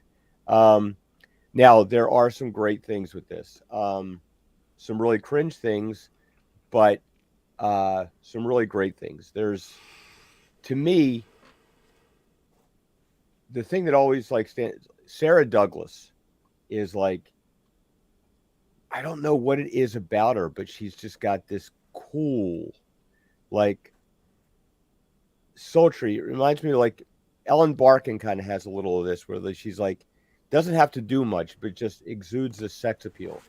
And when she turns around and says, Superman, and tosses the friggin' manhole cover at him, wow, it's I want to go where she's staying. Like, Yeah, it's the way she says it, Andy. yeah, Yeah. Superman. Like Yeah. like a Yeah, superpowered and then whips his ass with superpower. it. Yeah, let me just whip this out. yeah. Excuse me while I whip this out. And as bad as the rest of the fight scene goes, that scene where it's like, now, kneel before Zod, and you just hear the crunch. That's one of the all-time great moments. Now, one thing I noticed, I picked up on, did anybody notice the similarity of like the fight scene in the small desert town, and the same thing they did in Thor #1? It's like, Yeah. there's a lot of parallel there. So yeah, there's a lot of great scenes there, which I would attribute to Richard Donner. The Richard Lester stuff, I mean, my God, it's like, could you pick any two directors less in sync with each other? Like, it's just, the idea. I mean, I guess Joss Whedon and Zack Snyder, but really, this was it's got some great moments to it. It's got some really cringy dialogue, like, Lois Lane, you're a real pain in the neck, and bam. Jack O'Halloran with Nan is like, he's, man, yeah, complete klutz, but like, imagine a klutz that powerful and what he could do. It does have some really good thematic elements with the whole depowering thing, and like it makes you, think about some greater subjects and whatnot. But overall, very enjoyable at the time when this was all we had. I mean, I highly recommend to people that have been spoiled with all the stuff that we've had lately, go back and watch the 1966 Batman, which has its appeal for its time. You go and watch like the 1940s Captain America movies. Go and watch the Daredevil. I mean, the Spider-Man from the 70s. The Hulk was actually really good for what it was, but still like very, very dated. But to us, we were able to buy in to so much stuff. I'm looking at this as I watch this today, looking at the special effects and how weak the special effects were. Because you got to remember too, that this movie came out a year after Alien, and the special effects in that were friggin' amazing. And then you look at this and it's like, you see like a picture just being moved across the screen. It was like, but still, Christopher Reeve, and the subsequent movies, like it's great, like, because the first one's really, really great, and they just kind of go downhill. But still, he was a fabulous Superman. And at the time, I didn't like him because I grew up watching the reruns of George Reeves, and he was beefier looking. He was like a little more heroic looking. And then you had Christopher Reeve come there with like, the really thin nose, and he was like, and he wasn't that athletic looking in the first one, but of course back then we were looking at, bodybuilding and Arnold Schwarzenegger. So yeah, it was, looking back, he's still the best Superman that has put on the costume and really exemplifies the characters of both Clark Kent and Superman. Yeah. So yeah, like if you're going to watch this, people in the chat that haven't seen it, watch it without the expectation of today's special effects.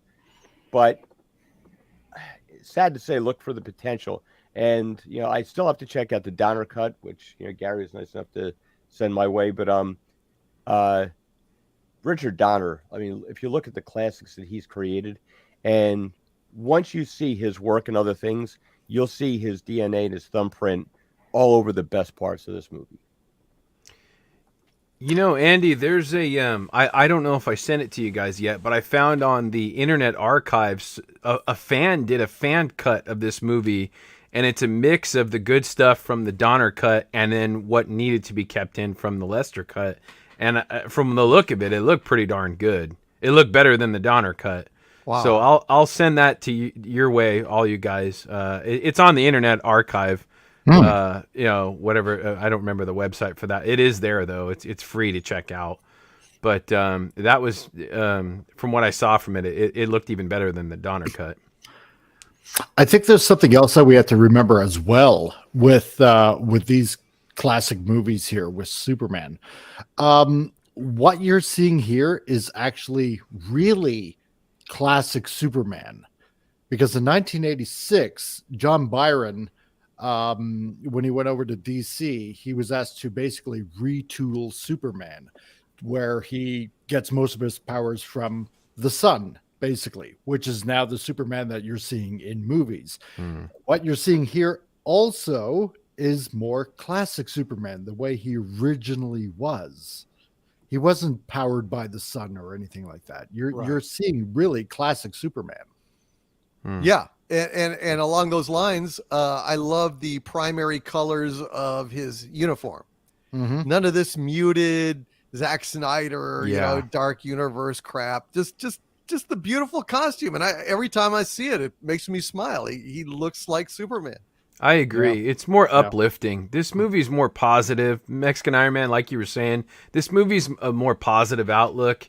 It's not, The Dark Knight. It's not Batman, which is kind of dismal, and it's kind of a downer. They're great movies, and I love Batman, but Superman's a different animal, and it is very positive. It's a positive story. It's great though. Like when you see now Terrence Stamp. And when you see him, I mean, he's so great. When you watch him in this, then you remember that he was in the Phantom Menace as the Supreme Chancellor, and he's so reserved and quiet and kind of like Mr. Rogers-esque. And then you see the complete opposite as General Zod. That was really fabulous. And then how bored he gets. Like, all right, I've conquered this. Now what else is there? Yeah. Yes. Yeah. Ends up crying like Alexander the Great. There's no more worlds to conquer. Yeah. That's the great thing about Terrence Stamp. He is constantly bored throughout that movie. Just literally like flicking his fingers, shit's blowing up. People are just being thrown everywhere. And he's just kind of like, and then of course Superman shows up and that gets him fired up, which is great. Yeah. It's good acting. Good performance. Lex Luthor, ruler of Australia. And then Douglas sent me a what should have been a movie poster for the original movie. Oh, really? Yeah, sent by Douglas Nelson, long lost from the ancient archives. Whoa, look at that. Wow. Oh, I love it. All I right. love it. Send Kneel me a before copy, would you, Douglas? Yeah, sure. Yeah. Oh, that's gorgeous, man. I love it. I love it. Yeah. Kneel before a cock. Super cock. Kneel before. That's right. That's funny. Super cock is super cocky now.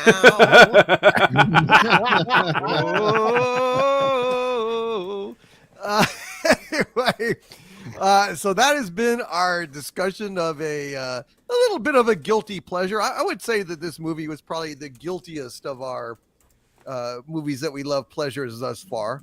I think it's Maybe fair to Flash say. Gordon. I don't know, but kind of. Yeah. Oh yeah. Flash Gordon's rough. Flash Yeah, Gordon's yeah. rough. I love that. I loved it the But second. it's so damn fun. I love that It's just damn movie. fun.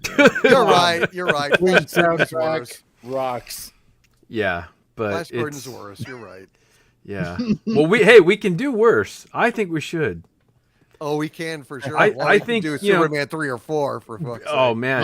Oh, hey, man. hey, you know what? If you Yeah, cut yeah. out a lot of that schleppy, jokey Richard Pryor stuff in Superman 3, it's probably pretty good. There's a lot in there that they could have done pretty good with Yeah. it. They just wouldn't let it happen. When Even Superman gets 4, the plot, they missed an opportunity there. I mean, Well- the interesting quandaries about it, if you get rid of all the nuclear weapons, then the conventional war starts. right. That should have been the consequences of his actions, and he had to realize, I can't interfere with him, like Daddy said. Right, and that was also the consequence of the Superman franchise being in the hands of Canon Films. Yeah, no, that's So not the A+ top notch Richard Donner quality stuff that we usually get. No, Golden they Globus, gave boy. Superman they gave Superman a new superpower of fixo-vision, where he just stared at the Great Wall of China and it repaired itself. that was cool. Yeah. Yeah. Yeah, it was cool in a kind of David and Goliath kind of animated Gumby type way, you know, how it kind of Yeah. just went back Yeah, there you stacked go. and everything. Yeah. But it couldn't fix the just plot. reverse the film. And I love how Gene Hackman keeps saying in the movie, nuclear man, nuclear. He can't even pronounce nuclear right. I think that's funny. I think everybody was too afraid to tell him, Mr. Hackman, it's actually nuclear.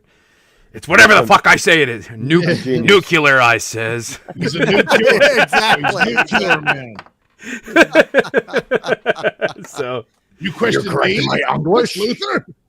right. Oh man, I love Unforgiven. God, I love that movie. It's yeah, fantastic. yeah. Well, I guess we should get to some more of these super chats here. They're going to read themselves, right? Right.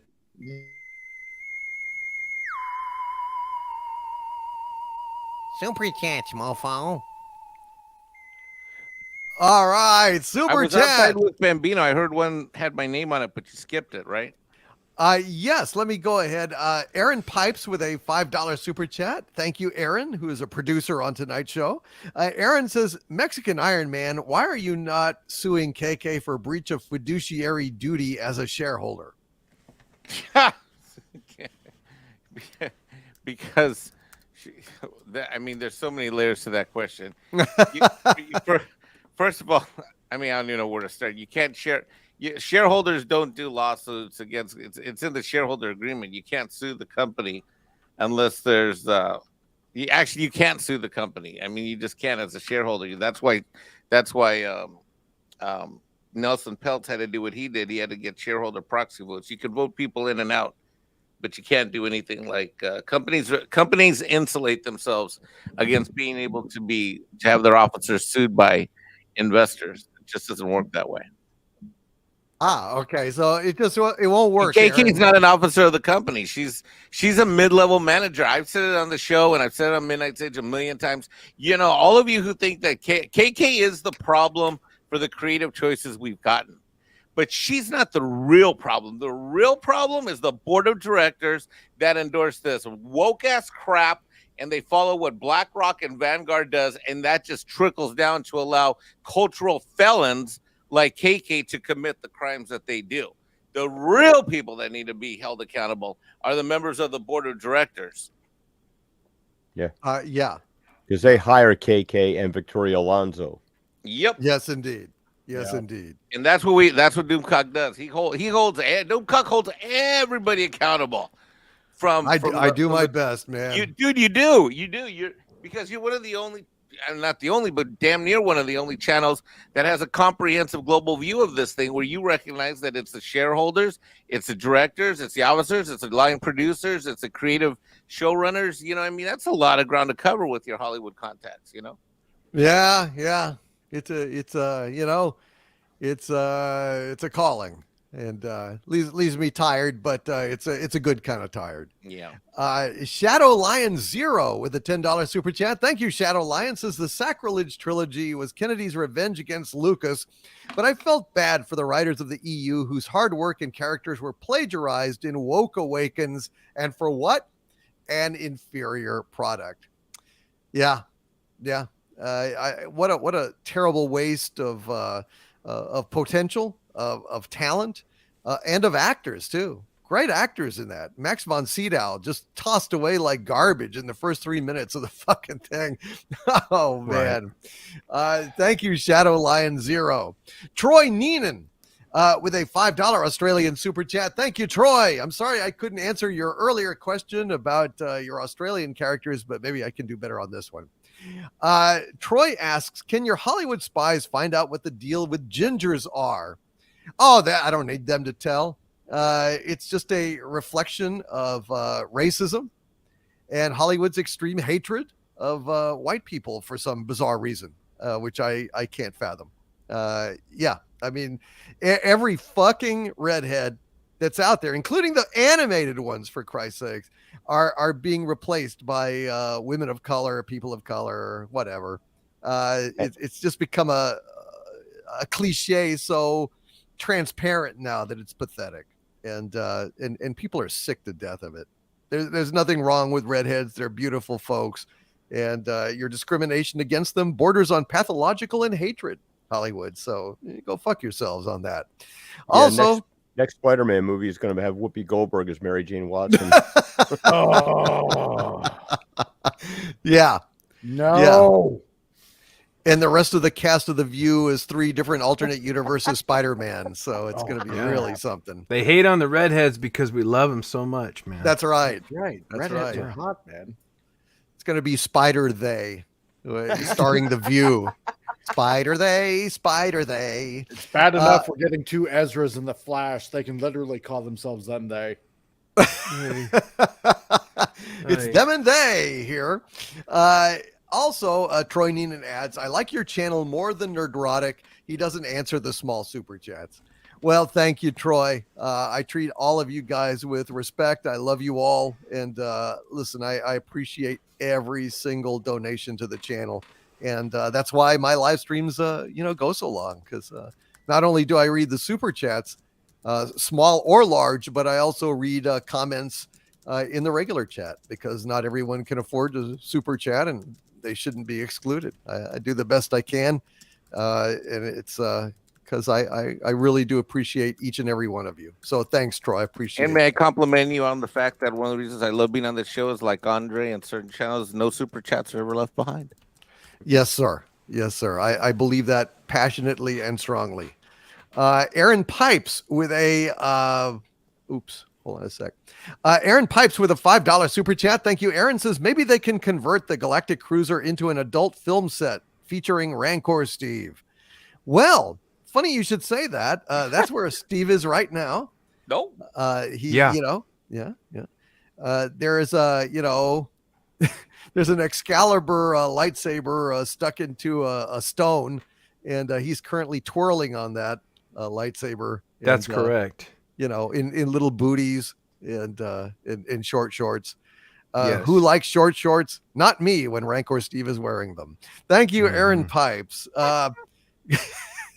Which, of course, is a step up from his last job on the adult film, where he was actually just a fluffer. So he's moving up. Yes, but it was bad because it was a German porn film, and we know what those are like. So Right. But he can rock a pink bow tie like nothing else. Yeah. Yeah, the company was called Wrong End Productions. Exactly. It was like my co-star tastes like shit. It's like, well, no wonder. There's a reason for that. You see what happens when you're not on the show, Steve? This is what happens. Hey, I didn't start it. It's not my fault. Grimlock Destroys 85 with a $10 super chat. Thank you, Grimlock Destroys. Says Star Wars needs to focus on quality, not quantity. I want to feel like I can watch these over and over, see things I didn't before. The original suggested a deep world, yet with clear storytelling. Yeah, absolutely. Holy shit. When you watch the original Star Wars, I couldn't believe it. Like everywhere you look in that movie, there is a new detail, a new robot, a new monster, a new interesting vehicle. I mean, it was just an explosion of creativity that cinema had never seen before. And to this day, I don't think that you see that level of concentrated coolness. My God, it's like George Lucas knew toys are going to make my money. And boy, every frame of that has toys in it. Every fucking frame. It was just amazing. Dark Saber Force with a $5 super chat. Thank you, Dark Saber Force. Says, removing Gina was the absolute final straw for me. I'm never giving them a chance at all. 1 to 6 and EU comics, novels, and games are the only Star Wars. Well, thank you for speaking out, Dark Saber Force. Hopefully Disney is hearing and understanding the amount of damage that they have done. Adam Bowman with a $5 super chat. Thank you, Adam. Says Kylo Ren is what you get when you order Darth Vader from Wish. Actually, it's like it's like somebody bought a Darth Vader doll from the other side of the border in Tijuana, where they just kind of do these knockoffs. It's close enough. It's just fucking stuck there on a fucking peg, for $2 and grabbed it and said, yeah, this is our villain. Thank you, Adam Bowman. Duck Dust FM with a $10 super chat. Thank you, Duck Dust FM, who says the key to the comeback is firing activists and subpar creatives. No more retcons and canon violations. Stay out of politics. Respect fans. New ideas / characters. No more filler. P.S. Did you get my email? I don't know if I did, Duck Dust FM. I mean, if you probably didn't, I didn't get anything from anybody named Duck Dust FM. So if you sent it under another name, I wouldn't know. But if you could email me now at dictorvandoomcock@gmail.com and maybe put Duck Dust FM in the title or something, I'll see it and respond. Thank you, Duck Dust FM. D. Carre with a $4.99 super chat. Thank you, D. Carre. Says Corky will use the Force and claim the Darksaber. Corky? Who the hell's Corky?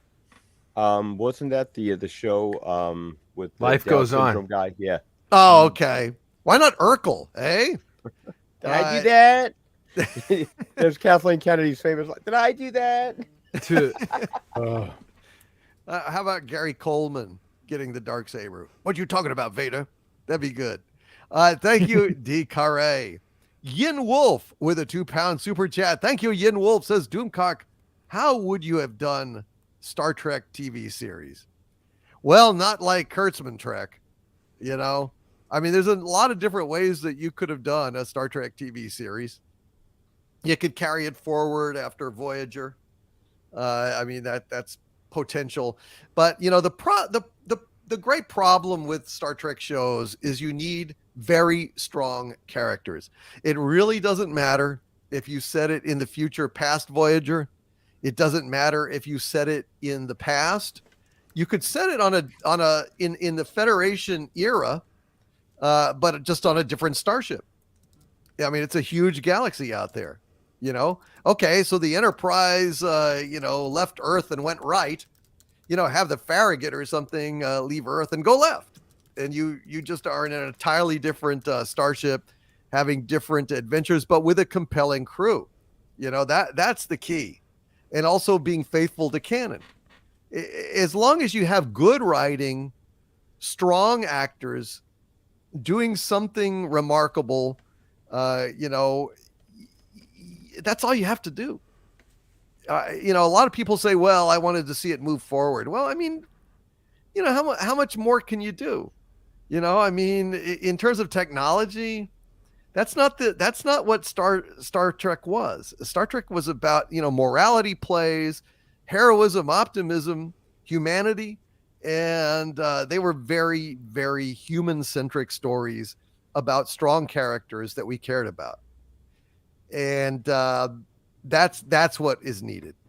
I think I said this a long time ago, probably the Star Trek show that I would have done if I was trying to appeal to a modern sensibility. I would do something kind of like Hill Street Blues Star Trek, where essentially you've got a crew of people who are not the best. They're not the bestest that Starfleet has got. They're working a working starship. They more or less do the kind of grunt work that the Federation does, and maybe the captain is played by a guy that on the surface seems rather unremarkable, but has always envied the glory hounds like Kirk and those kind of guys, and he knows his career is so-so, but I mean, he's got his own ship, but so what? But over the course of the series, they get involved in something that is way, way, way over their heads, and they have to get better than they are. They have to transcend themselves. They have to be better people than they ever thought they could be. And, I think that would be an interesting show for a change, instead of always being, these are the bestest ever, start out with some guys that are, flawed and their, maybe the careers aren't everything that they wanted them to be. And they could have named the starship Orville. Yeah, well, I mean, that came That's pretty after much- what I mean, that's that kind of yeah. is, Right. Yeah. but I had it more, not funny, more like, Right. you have a great actor like, that guy in, like in Die Hard 2, the cop with the mustache, the balding, cop. Oh, yeah. Have someone like that that's a great actor that, isn't, Mr., Lantern Jaw and, Mr. Action and stuff, but they have to get better, and I Maybe think that would even be have an them interesting mess up thing. really bad and they get dressed down and stuff, and then eventually. Well, they're not even that important, it's Right, like right. they do like Yeah. ferrying runs and Yeah. picking up diplomats and shit that well in Federation space, but then some shit is going down that it could be a thread, but you should have individual episodes as well. I don't know, that's just an idea, Kind but of like Quark. maybe a little bit. But my dream idea would Collecting just be garbage in space. shoot another Star Trek episode, but with a different ship and a different crew, but on a Constitution class starship with the uniforms and everything, and Yeah. have the great music and just pick on up and have brand new adventures, and not tying into what the Enterprise did. It should be entirely separate from what they did.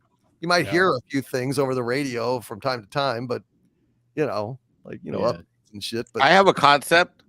what? Instead of Star Trek, we go with the Mexican theme and call it Taco Trek or Taco Trek. Taco Truck, get it?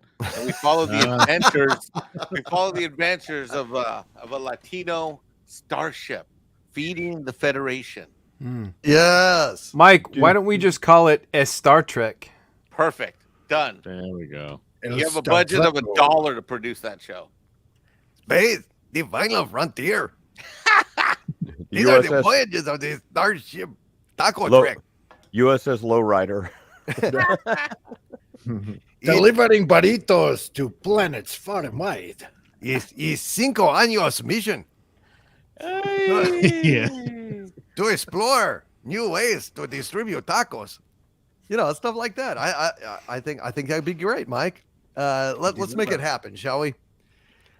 Rachel Harris, who's been a Dumenta to mine for 7 months now. Thank you, Rachel. Says there was over a 2-hour wait on Princess Night at Disneyland for Princess Leia and R2D2. Well, yeah, they know the difference between bullshit wars and Star Wars, and yeah, they responded. Build it and they will come, Disney. Build it and they will come. Yep. Susan Dolan with a $5 super chat. Thank you, Susan. Says, have you seen the news that Funko Pops are heading to the dump? Nobody is buying the things. Not even the Baby Yoda models. Clownfish TV and WCBS videos. Oh, yeah. Yeah. About time. Yeah. The new ET Atari game. Right next to it. Yeah. So that the ETs can play with the Funko Pops down in the ground. In the cold, hard ground of failure. Thank you, Susan Dolan.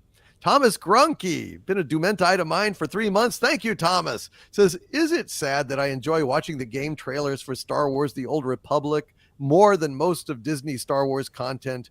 Return is the best. Yeah, it is. It is kind of sad, but It's not surprising, but it is sad. Yeah. But we feel you. We we feel the same you, way. man. We yeah, it's Yeah. sad, dude. Yeah. Shit, I'd rather watch Star Wars for the 78th, 79th time than a lot of this stuff. Holiday special, baby. Oh yeah. Oh God. It's a good one. I love But well, it's better than a lot of this shit. It's better than Obi-Wan and Book of Boba Fett. That's for Yeah. goddamn sure. it. That's sad. Andor was pretty good, but it just didn't have the Star Wars feel. I mean, it's It wasn't. It wasn't good. no, anyway, it had some good stuff in it. It had some I good didn't think it was that acting. bad. It was more the political aspect of things, but it didn't feel like Lucas's Star Wars, and it needed some levity, some fun. It Sorry, Gary. I liked it too. Cool. think Yeah, it you're would've been wrong, really good. Gary. You're wrong. It would have been really good if you had like a main storyline, like a main show, and that was kind of ancillary, like off to the side, but in the same universe. But if you had some big, authentic, Lucas-inspired storyline going on in a regular show, and that was off to the side. I mean, imagine it's amazing. Like, this is Disney. Like, you had Marvel doing what it was doing, and you had the potential there to have your big tentpole movies coming out, and then you had these TV shows on Disney Plus that would kind of accent them. They had the same potential here, and they managed to screw it all up. Yeah. Yeah. Hmm. Yeah, Yeah, but remember they teased it at the end. It turns out they were building the Death Star all along. See? Who knew? It was Agatha. I mean, it took a long time to get there, but you still got there. In the end, What are you gonna do? I mean, it's like I said, the Star Wars brand is so badly damaged. No one's willing to give something like that. 407 years ago, yes. Yeah, something like that. we, our forefathers, built the Death Star. Yeah, as opposed to Star Killer Base, Yeah. an Oh armored God! battle station with enough power to destroy an entire franchise. Yeah, it did. Looks like it worked. Brandon Shelton with a $10 super chat. Thank you, Brandon. Says, unsure if you guys are aware of this, but Star Tours has been corrupted by the sequels and now only plays sequel related scenes, nothing else. Yeah. Oh, I did not know that. Yep. Garbage. I haven't been to Disney since I was a wee child, like to Disneyland or any of the Disney parks. Now, whenever I try to go into Disneyland, I start smoking. Not cigarettes. Like I literally start smoking, like a Morticia. vampire going into church, or that kind of thing. I have to go and I walk away. It's weird. Angry Yeti TV with a $5 super chat. Thank you, Angry One. Says, oh, by the way, anything added after Disney's acquisition is not expanded universe. In my opinion, only the Del Rey novels should count. # Solo lost money. Yeah. That's a good baseline criterion, Angry Yeti TV. Absolutely. Well said. And Bruce Wayne with a $2 super chat. Thank you, Bruce Wayne. Says, is anyone going to see the movie 65 this weekend? Right, because Kylo Ren goes back in time and fights dinosaurs, right? Is that... Yeah. Hey, whatever you got to do to retcon the sequel trilogy. Yeah. Now it's going to retcon entire Earth's history. They did mention dinosaurs on that writer's room. That's right, it did. Yeah, The leaked photo from the writer's room. yeah, dinosaurs. Diverse dinosaurs, Doug. Diverse dinosaurs. Yeah, of course. Yes. That's right. Don't assume their pronouns. Thank you. Gotta ask them first. Thank you. I mean, But maybe this is a secret Star Wars film. We just didn't realize it. But Right. isn't this just basically a ripoff of that movie or that TV show that came out in Fox like about 10 years ago or something like that Spielberg had a part in? Terra Nova. I don't Where know. they Oh, go right. back in- Oh, Yeah, they sure, went no, back in right. time, or Yeah, they went back in time and settled there because the Earth was super polluted or whatever it was. Yeah, This is Why a did they go ripoff. back to The like, world. 1700 or something? Not all the way to fucking dinosaurs, I mean, shit. Yeah, I don't know. A blunderbuss is not as scary as a T-Rex, but what do I know? yeah. They were, though, early on in the development when they heard that Kylo Ren was going to be cast in the lead of 65, they were briefly considering calling it Jurassic Park, but Now that probably would work. it didn't fly. The marketing people were, huh? They didn't get it. They were normies. Oh, damn it! Too bad. So they went Jurassic with Park. 65. Paradise Lost. Oh man. Joe Smith with a $20 super chat. And this is a good one, folks. Joe Smith. Thank you, Joe, for this. A very generous super chat. But get this, folks. DC, your main man, Terry Matalas, appeared on a live stream a few days ago. He mentions you by name around the 1 hour, 27-minute mark. The contempt as he utters your name is unmistakable and highly entertaining.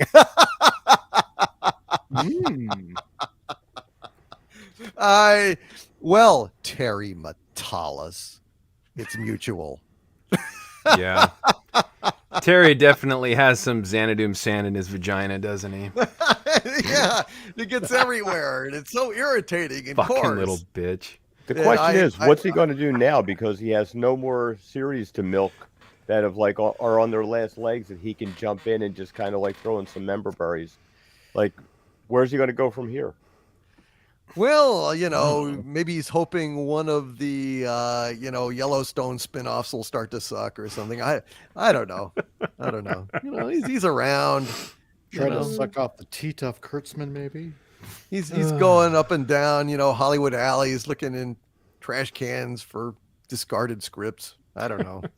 Well, you can only whore yourself out so much. A little pissed Yeah. off. He'll be hanging out with Will Wheaton at some of the conventions.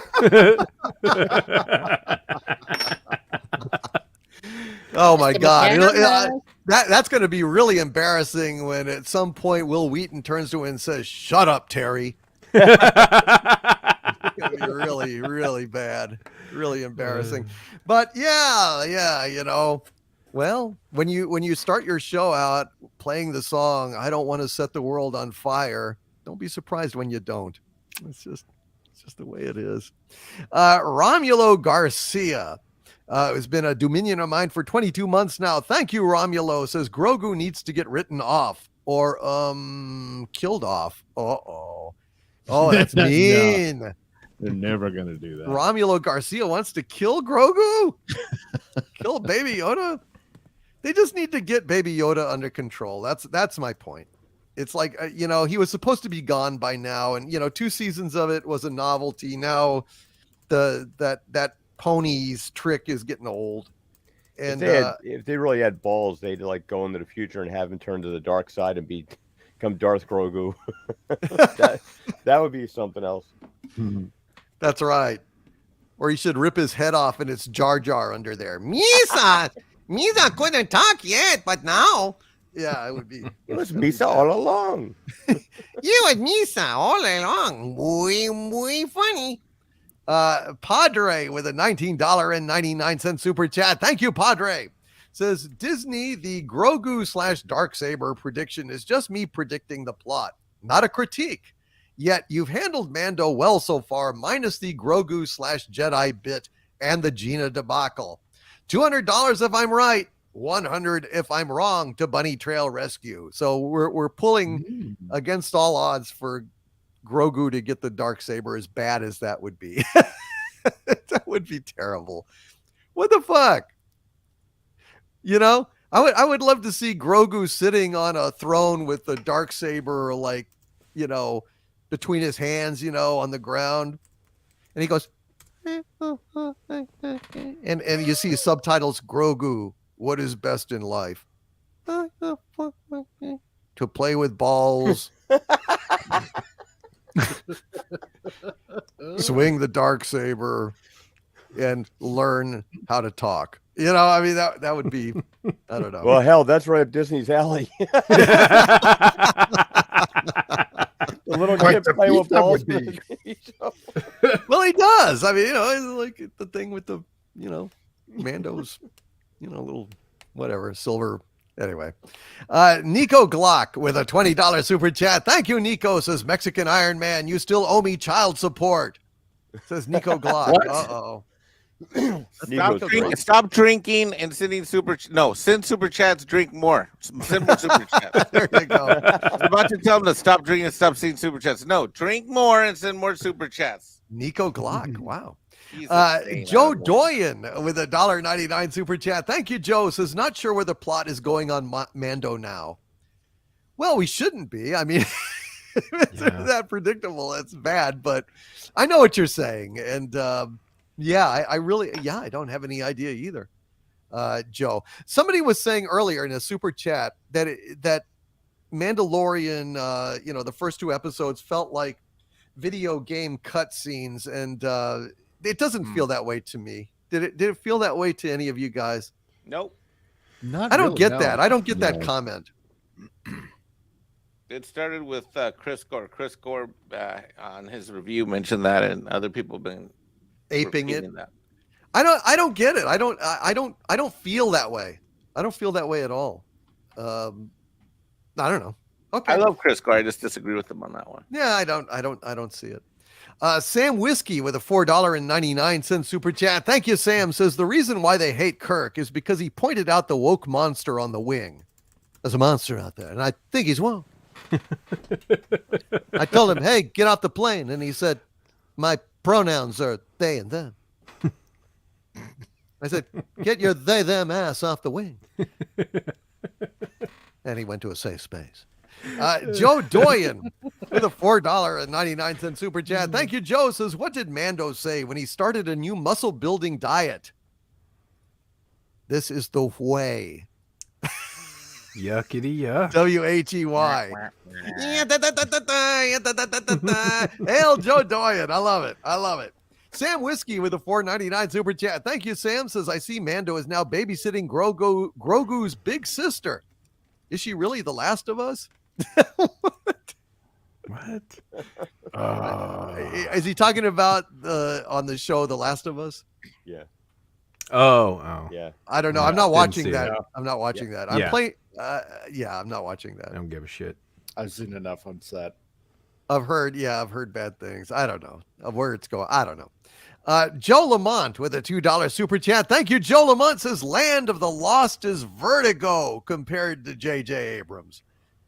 I agree entirely. Land of the Lost was fun. Land of the Lost was a lot of fun. I loved all that stuff, and it was written by real writers, like David Gerald and folks like that. I mean, sure, it was Saturday morning stuff, but they were doing the best they could. And it was a lot of fun. Kicks Yerdoya Vanguard Envoy of the Void Sakura with a $5 super chat. Thank you, Kicks. Says, hail Doomcock. Pop culture remains a dear treasure, and when I feel burnout writing, I write lore entries around fictional pop culture in my setting. Interesting. World building within world building. How's that? Very creative, sir. Or madam. Kicks Yerdoya Vanguard Envoy of the Void Sakura. Thank you very much for the super chat. And Rick Johnson with a $1.99 super chat. Thank you, Rick.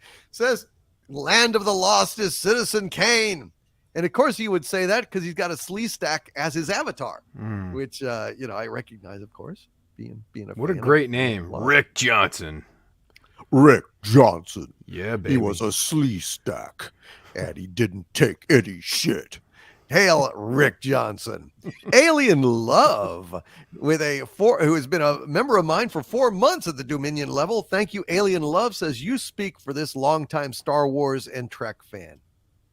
I take it that means you agree with me, Alien Love, and I am very grateful to you. Thank you for being a member, and thanks for that shout out, my dear. Really appreciate it.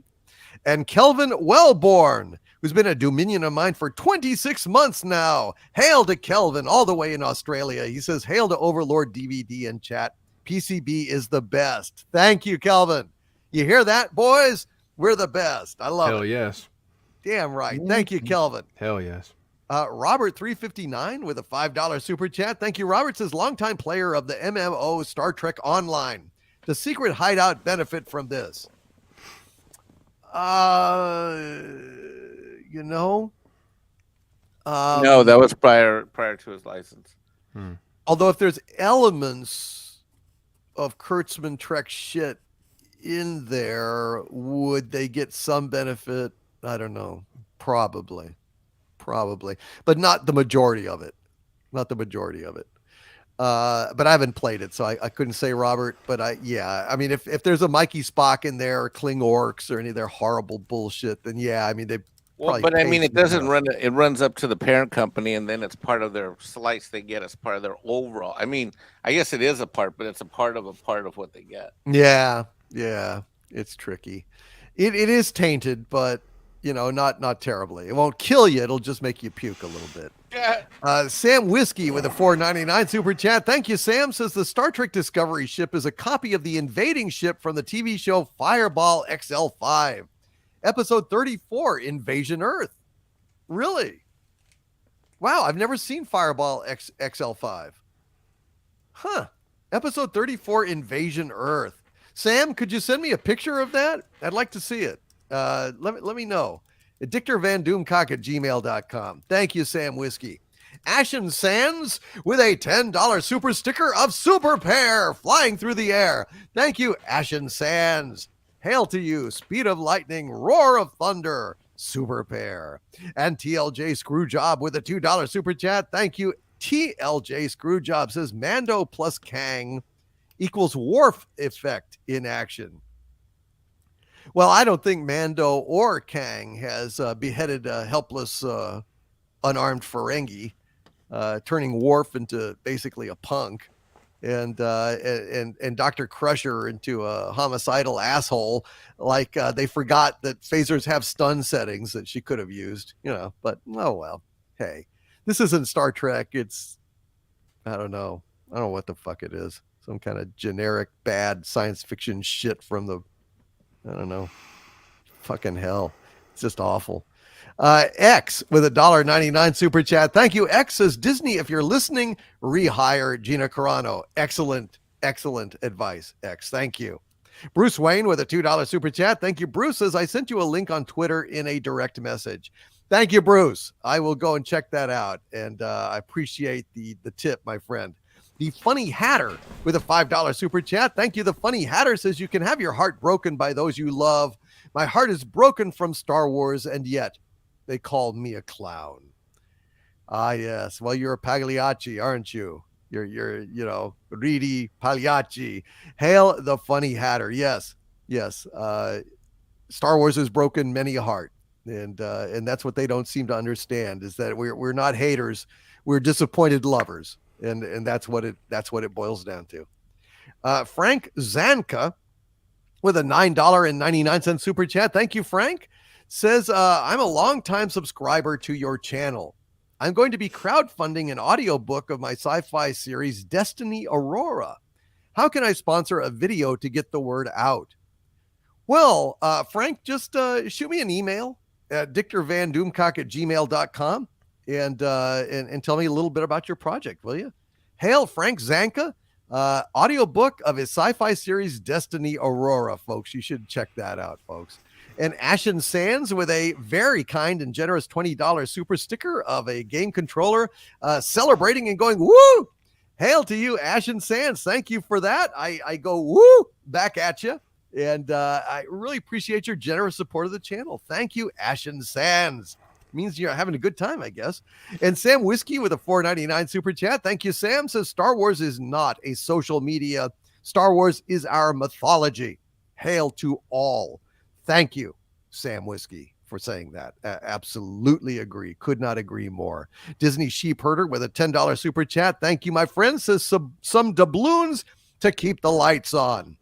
Very important, Disney Sheep Herder, because if the lights go off, the containment field goes off. If the containment field goes off, we can all kiss our asses goodbye, courtesy of Harvard J. Cthulhu, who will escape. And that would be very, very bad for all of us. Roadhog 1167. This has been a dominion of mine for a month now. Says, look, they need machines to fly. Yes. I liked it when he went to the White House, old Zod, and he says, I see you're accustomed to worshiping things that fly. Good. Hail Roadhog 1167. Hail Disney Sheep Herder, as always, my friend. Thank you. Joe Lamont with a $10 super chat. Thank you. Joe says Nap Nightmare. What's long, hard, and, well, not the new Seaview? Directed by Olivia Wilde, starring Tilda Swinton, Brie Larson, and Madonna as menage a trois leadership of a sub full of divers. What the fuck? I just got to chill. Talking about a new voyage to the very bottom of the fucking sea. Wow. Thank you. That's beyond That scene in 20,000 Dumb and leagues. Dumber with all the it would dust. be bad. It would be bad. Oh man. But I gotta say, I love the Sea View. What a beautiful sub that was. Don't you think? I love the Sea View. That was a cool sub. Well, you don't know. This old mariner does not want to see nothing going down that kind of hole. Har matey. And Disney Sheep Herder gifted 5 Overlord DVD ships memberships to the channel. Thank you, Disney Sheep Herder. And Susan Dolan also gifted an Overlord DVD memberships to the channel. Thank you, Susan. Thank you, Disney Sheep Herder. We have got 11 new members tonight. Thanks to you folks out there. Hail to you all, and thank you so much for that. Logan Darklighter with a $10 super chat. Thank you. Logan says, hey, fellas, the correct way to enjoy 1980 Flash Gordon is to go in and do not expect a good movie, but to expect the most awesome Flash Gordon convention cosplay of all time. Good point. Good point, yeah. Although I do like the movie. I mean, you know, it is meant to be a comedy. It's written by Lorenzo Simple Jr., who wrote the Batman TV series from 1966. It's the same approach. It's meant to be tongue-in-cheek. TLJ Screwjob with a $1.99 super chat. Thank you, my friend. Says, apparently Lucasfilm is being sued for Acolyte. This is true. This was late breaking news. It's over on it's a Deadline, I think, or is it Variety? Yeah. They fucked over a producer allegedly, and she passed up a chance to be a executive producer on another series, and she's suing. So that'll be interesting to see. But really, I think she should pay Disney for not being associated with the Acolyte. I think that really was the best career move she could have possibly had, in my personal opinion. But she's probably suing anyway. Angry Yeti TV with a $10 super chat. Thank you, Angry One. Says, allow me to share a stray thought before bed. Hate fuels me, rage drives me, and passion sustains me. I revel in the fear of entire planets. No force can withstand my will. I am vengeance. I am Sith. Hail, Angry Yeti TV. Well said, my friend. Well said. Almost a supervillain level ranting. Hail, Angry Yeti TV. Proto Badger with a $5 super chat. Thank you, Proto Badger. Says, Lords of Pop Culture Breakdown. If you like Marvel knockoffs, look up Exo Man 1977 on YouTube based off of Iron Man. Have any of you guys seen Exo Man? Nope. No. Yeah, I've seen it. What's it like? Does he look like Iron Man, or is it just like a? Well, he's got a suit. It's more Yeah. of like an astronaut suit type thing. He's a guy who gets attacked and paralyzed from the waist down, and he comes up with this suit that he gets in. He can walk again, and also it's super strong and stuff. So it's, you know, instead of the heart problem, he's got that problem, and it's kind of similar to Iron Man. I think it was like a TV movie, but it was intended to be a pilot, you know, but it didn't get picked up. So they swiped that plot line for War Machine. Yeah, exactly. Yeah. Pretty much. Yeah. Or worse, Ironheart. Well, apparently it's on YouTube. So check Okay. out Exo Man from 1977, and we can take a look at it. Sean Carter with a $2 super chat. Thank you, Sean. Says Kurtzman needs to experience Klingon pain plugs. I think he has. I think given how you know the license is gone and the merchandising has gone down the toilet and everything. Yeah. I think he has. Yeah, given his preference, it'd probably be Klingon butt plugs. No! Dun, dun, dun, dun, dun, dun, dun. Thank you. Sean They're Carter. not ribbed. Just to, No. just to plug my own audio plays, my Bubba Stargon, when they went to their version of the Mirror Universe, instead of the Agonizer, it was electrified butt plugs. Oh, Well, you missed a chance. Oh, You should have my. called I it know. yeah. called it the Assenizer. Yeah, the Assenizer. Oh, Assenizer, please. No, not that. Fuck. Bend over. Honor No, to Assenizer. man, turn that up to 11. Oh my! Yeah. Right. Oh, I've been bad. Yeah, Doug, there's always that one crew member that's, Yeah. you know, not so tortured by it, you know. Hey, I think Yeah. you're doing this deliberately. I think I got a little wet there. Oh, God. Yeah. Lord. Okay. He gets We've the all been very, very Assenizer, and bad. he's dancing down the corridors looking for sailors in a Oh, my Kelly outfit. You know what I mean? Singing, There's- you know, Daughter of there's Rosie one. O'Grady or something. Oh, There's Lord. one in every port. Yeah. Okay. Yes, that's what I've always said about Captain Kirk. He had a girl in every port and a port in every girl. Good one. Mr. Chris 01 with a €2 super chat. Thank you, Mr. Chris. Says Cheers style show called Quarks could be fun. Sitcom with Quarks, you know, like yeah. Yeah, that's the kind of goofy comedy. I mean, I think Quarks could actually accommodate that, oddly enough. That actually might be kind of fun. Good idea, Mr. Chris01. Bun Bun 299 with a $10 super chat. Thank you, Bun Bun. Says, I've long suspected that Grogu is a lot more developed than we initially thought. Speech may not be a big thing for a species that communicates with the Force.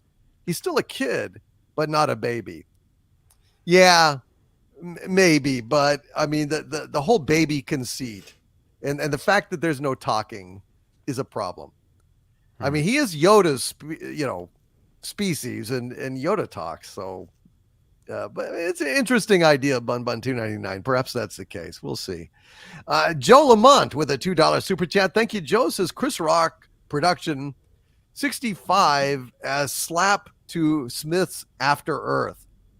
Oh, so 65 is by Chris Rock as the producer, or his production company is doing it, and you're saying it's a slap to Smith's After Earth movie.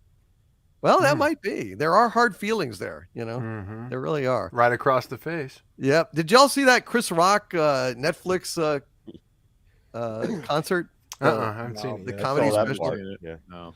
It dragged in the middle, but the start of it was pretty good, and the end of it was pretty good, where he talked about Will Smith, but not his strongest work, but it was okay. It was worth seeing. Kyle Johnston who's been a Dominion of mine for 13 months now. Thank you. Kyle says, you think Grogu Pokemon? What's the next evolution? I don't really know. I just think they need to. I think they need to fix this thing because it's starting to be a little glaring. I don't think you can coast on the Baby Yoda stuff without some kind of explanation or containment of why he doesn't talk, why he doesn't use the Force except when he does. It's too random. You really got to nail that down a little bit, in my opinion. Sean Carter with a $2 super chat. Thank you, Sean. Says in Los Angeles, this is the way. This is the way. Oh, this is the GU.EY is way. Yeah. Sorry, That's Sean. Like, Mexican Iron Man that's Mexican slang, right? I always said this is the GUI. I don't. That's how you spell way. I think he's still indisposed. Oh, well. Okay. Sam Whiskey with a $4.99 super chat. Thank you, Sam. Says, I wanted DC to make a Golden Age Justice Society of America movie. Instead, we got Remington Steele holding a motorcycle helmet for 2 hours. Let creators create. Yeah, Sam. Listen, it all starts on the page. Let writers write. Let good spirited directors direct and get out of their way. That's all we ask. And Douchebag Kylo with a $1.99 super chat. Thank you, Douchebag Kylo. Says, time is running short on that project, boss. Excuse me. Phone me. Douchebag Kylo, maybe we can confer real fast after the end of this live stream, which we are at now. So let's go ahead and go around the table and let everyone say goodnight and plug their whatever they've got going on. Gary Ambrosia, please tell us about yourself and the Bunny Trail Rescue and anything else you'd like to promote. Well, as most of you guys might know, my lovely wife runs a rabbit rescue called the Bunny Trail Rescue, which you can find at thebunnytrailrescue.com. Maybe throw a little traffic over her way, and if you are so inclined, maybe throw her a buck or two because the little critters, they got to eat. I also have a little channel on YouTube where I show some little stuff that I do in the shop here, props and restoring little pieces of cinema history. So check it out, subscribe, and you might find something you like there. Other than that, guys, thanks for being here tonight. Hail to the chat. Hail to the wrenches. And we will see you next Wednesday, and stay angry. Stay angry, my friends. Thank you, Gary. Comic Relief Crusader, please go ahead and plug anything you would like. You can catch me on my channel at the Comic Relief Crusader, where we talk about everything from movies to TV, comic books, and pretty much anything else in pop culture that's happening today. Also join me on Tuesdays for Titillating Tuesdays, list the tits, of course. And where we just talk about anything and everything that just happens to be on my scabby little mind, as we just open up the channel to anybody that drops in and wants to drop in and chat and have some fun. with the stupid news of the week that I go through at the beginning of the chat and just talk about what happens to be in the news at the time. Thank you, the Comic Relief Crusader. Appreciate you coming tonight. You did great, my friend. Yeah, I appreciate being here. Thank you. And let's see, Mexican Iron Man. Anything you would like to plug, my friend? Well, I am not a YouTuber, though I do encourage people to watch this show every Wednesday. Ha. Thank you, my friend. And Midnight Sedge After Dark with Tom Connors, Tuesday mornings. Just follow me on Twitter. Tuesday mornings, I do the morning show with Loki on his channel. And see you, I hope, next Wednesday. Though I have to warn everybody, next Wednesday is one of my tax deadlines. But I'm trying to get all my work done so I won't miss the show. Oh, dear. Taxes, man. Taxes. Yeah, it's that time of year until May 18th this year. But we're going to survive it, and we're going to get through it, and we're going to keep this culture battle going, and we're going to win against these companies that would otherwise destroy our pop culture myths if it was not for the stand that we take here at Xanadu. Amen, brother. Thank you, Mike. Appreciate you, as always. Let's go ahead and let's see. Douglas Nelson, please plug away, my friend. The channel is the Nelson Ratings here on YouTube, and you can watch it on Rumble and other video platforms. The podcast is the Mr. Nelson Show over at RadioMisfits.com or wherever you get your podcast.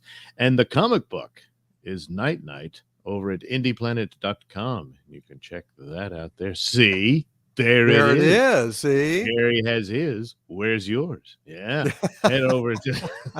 Mine's on my comic rack. Yeah. All right. By the way, Doomcock, that someone in the chat mentioned that they STD stole their ship design from Fireball, and I managed to look it up, and pretty spot on. They did.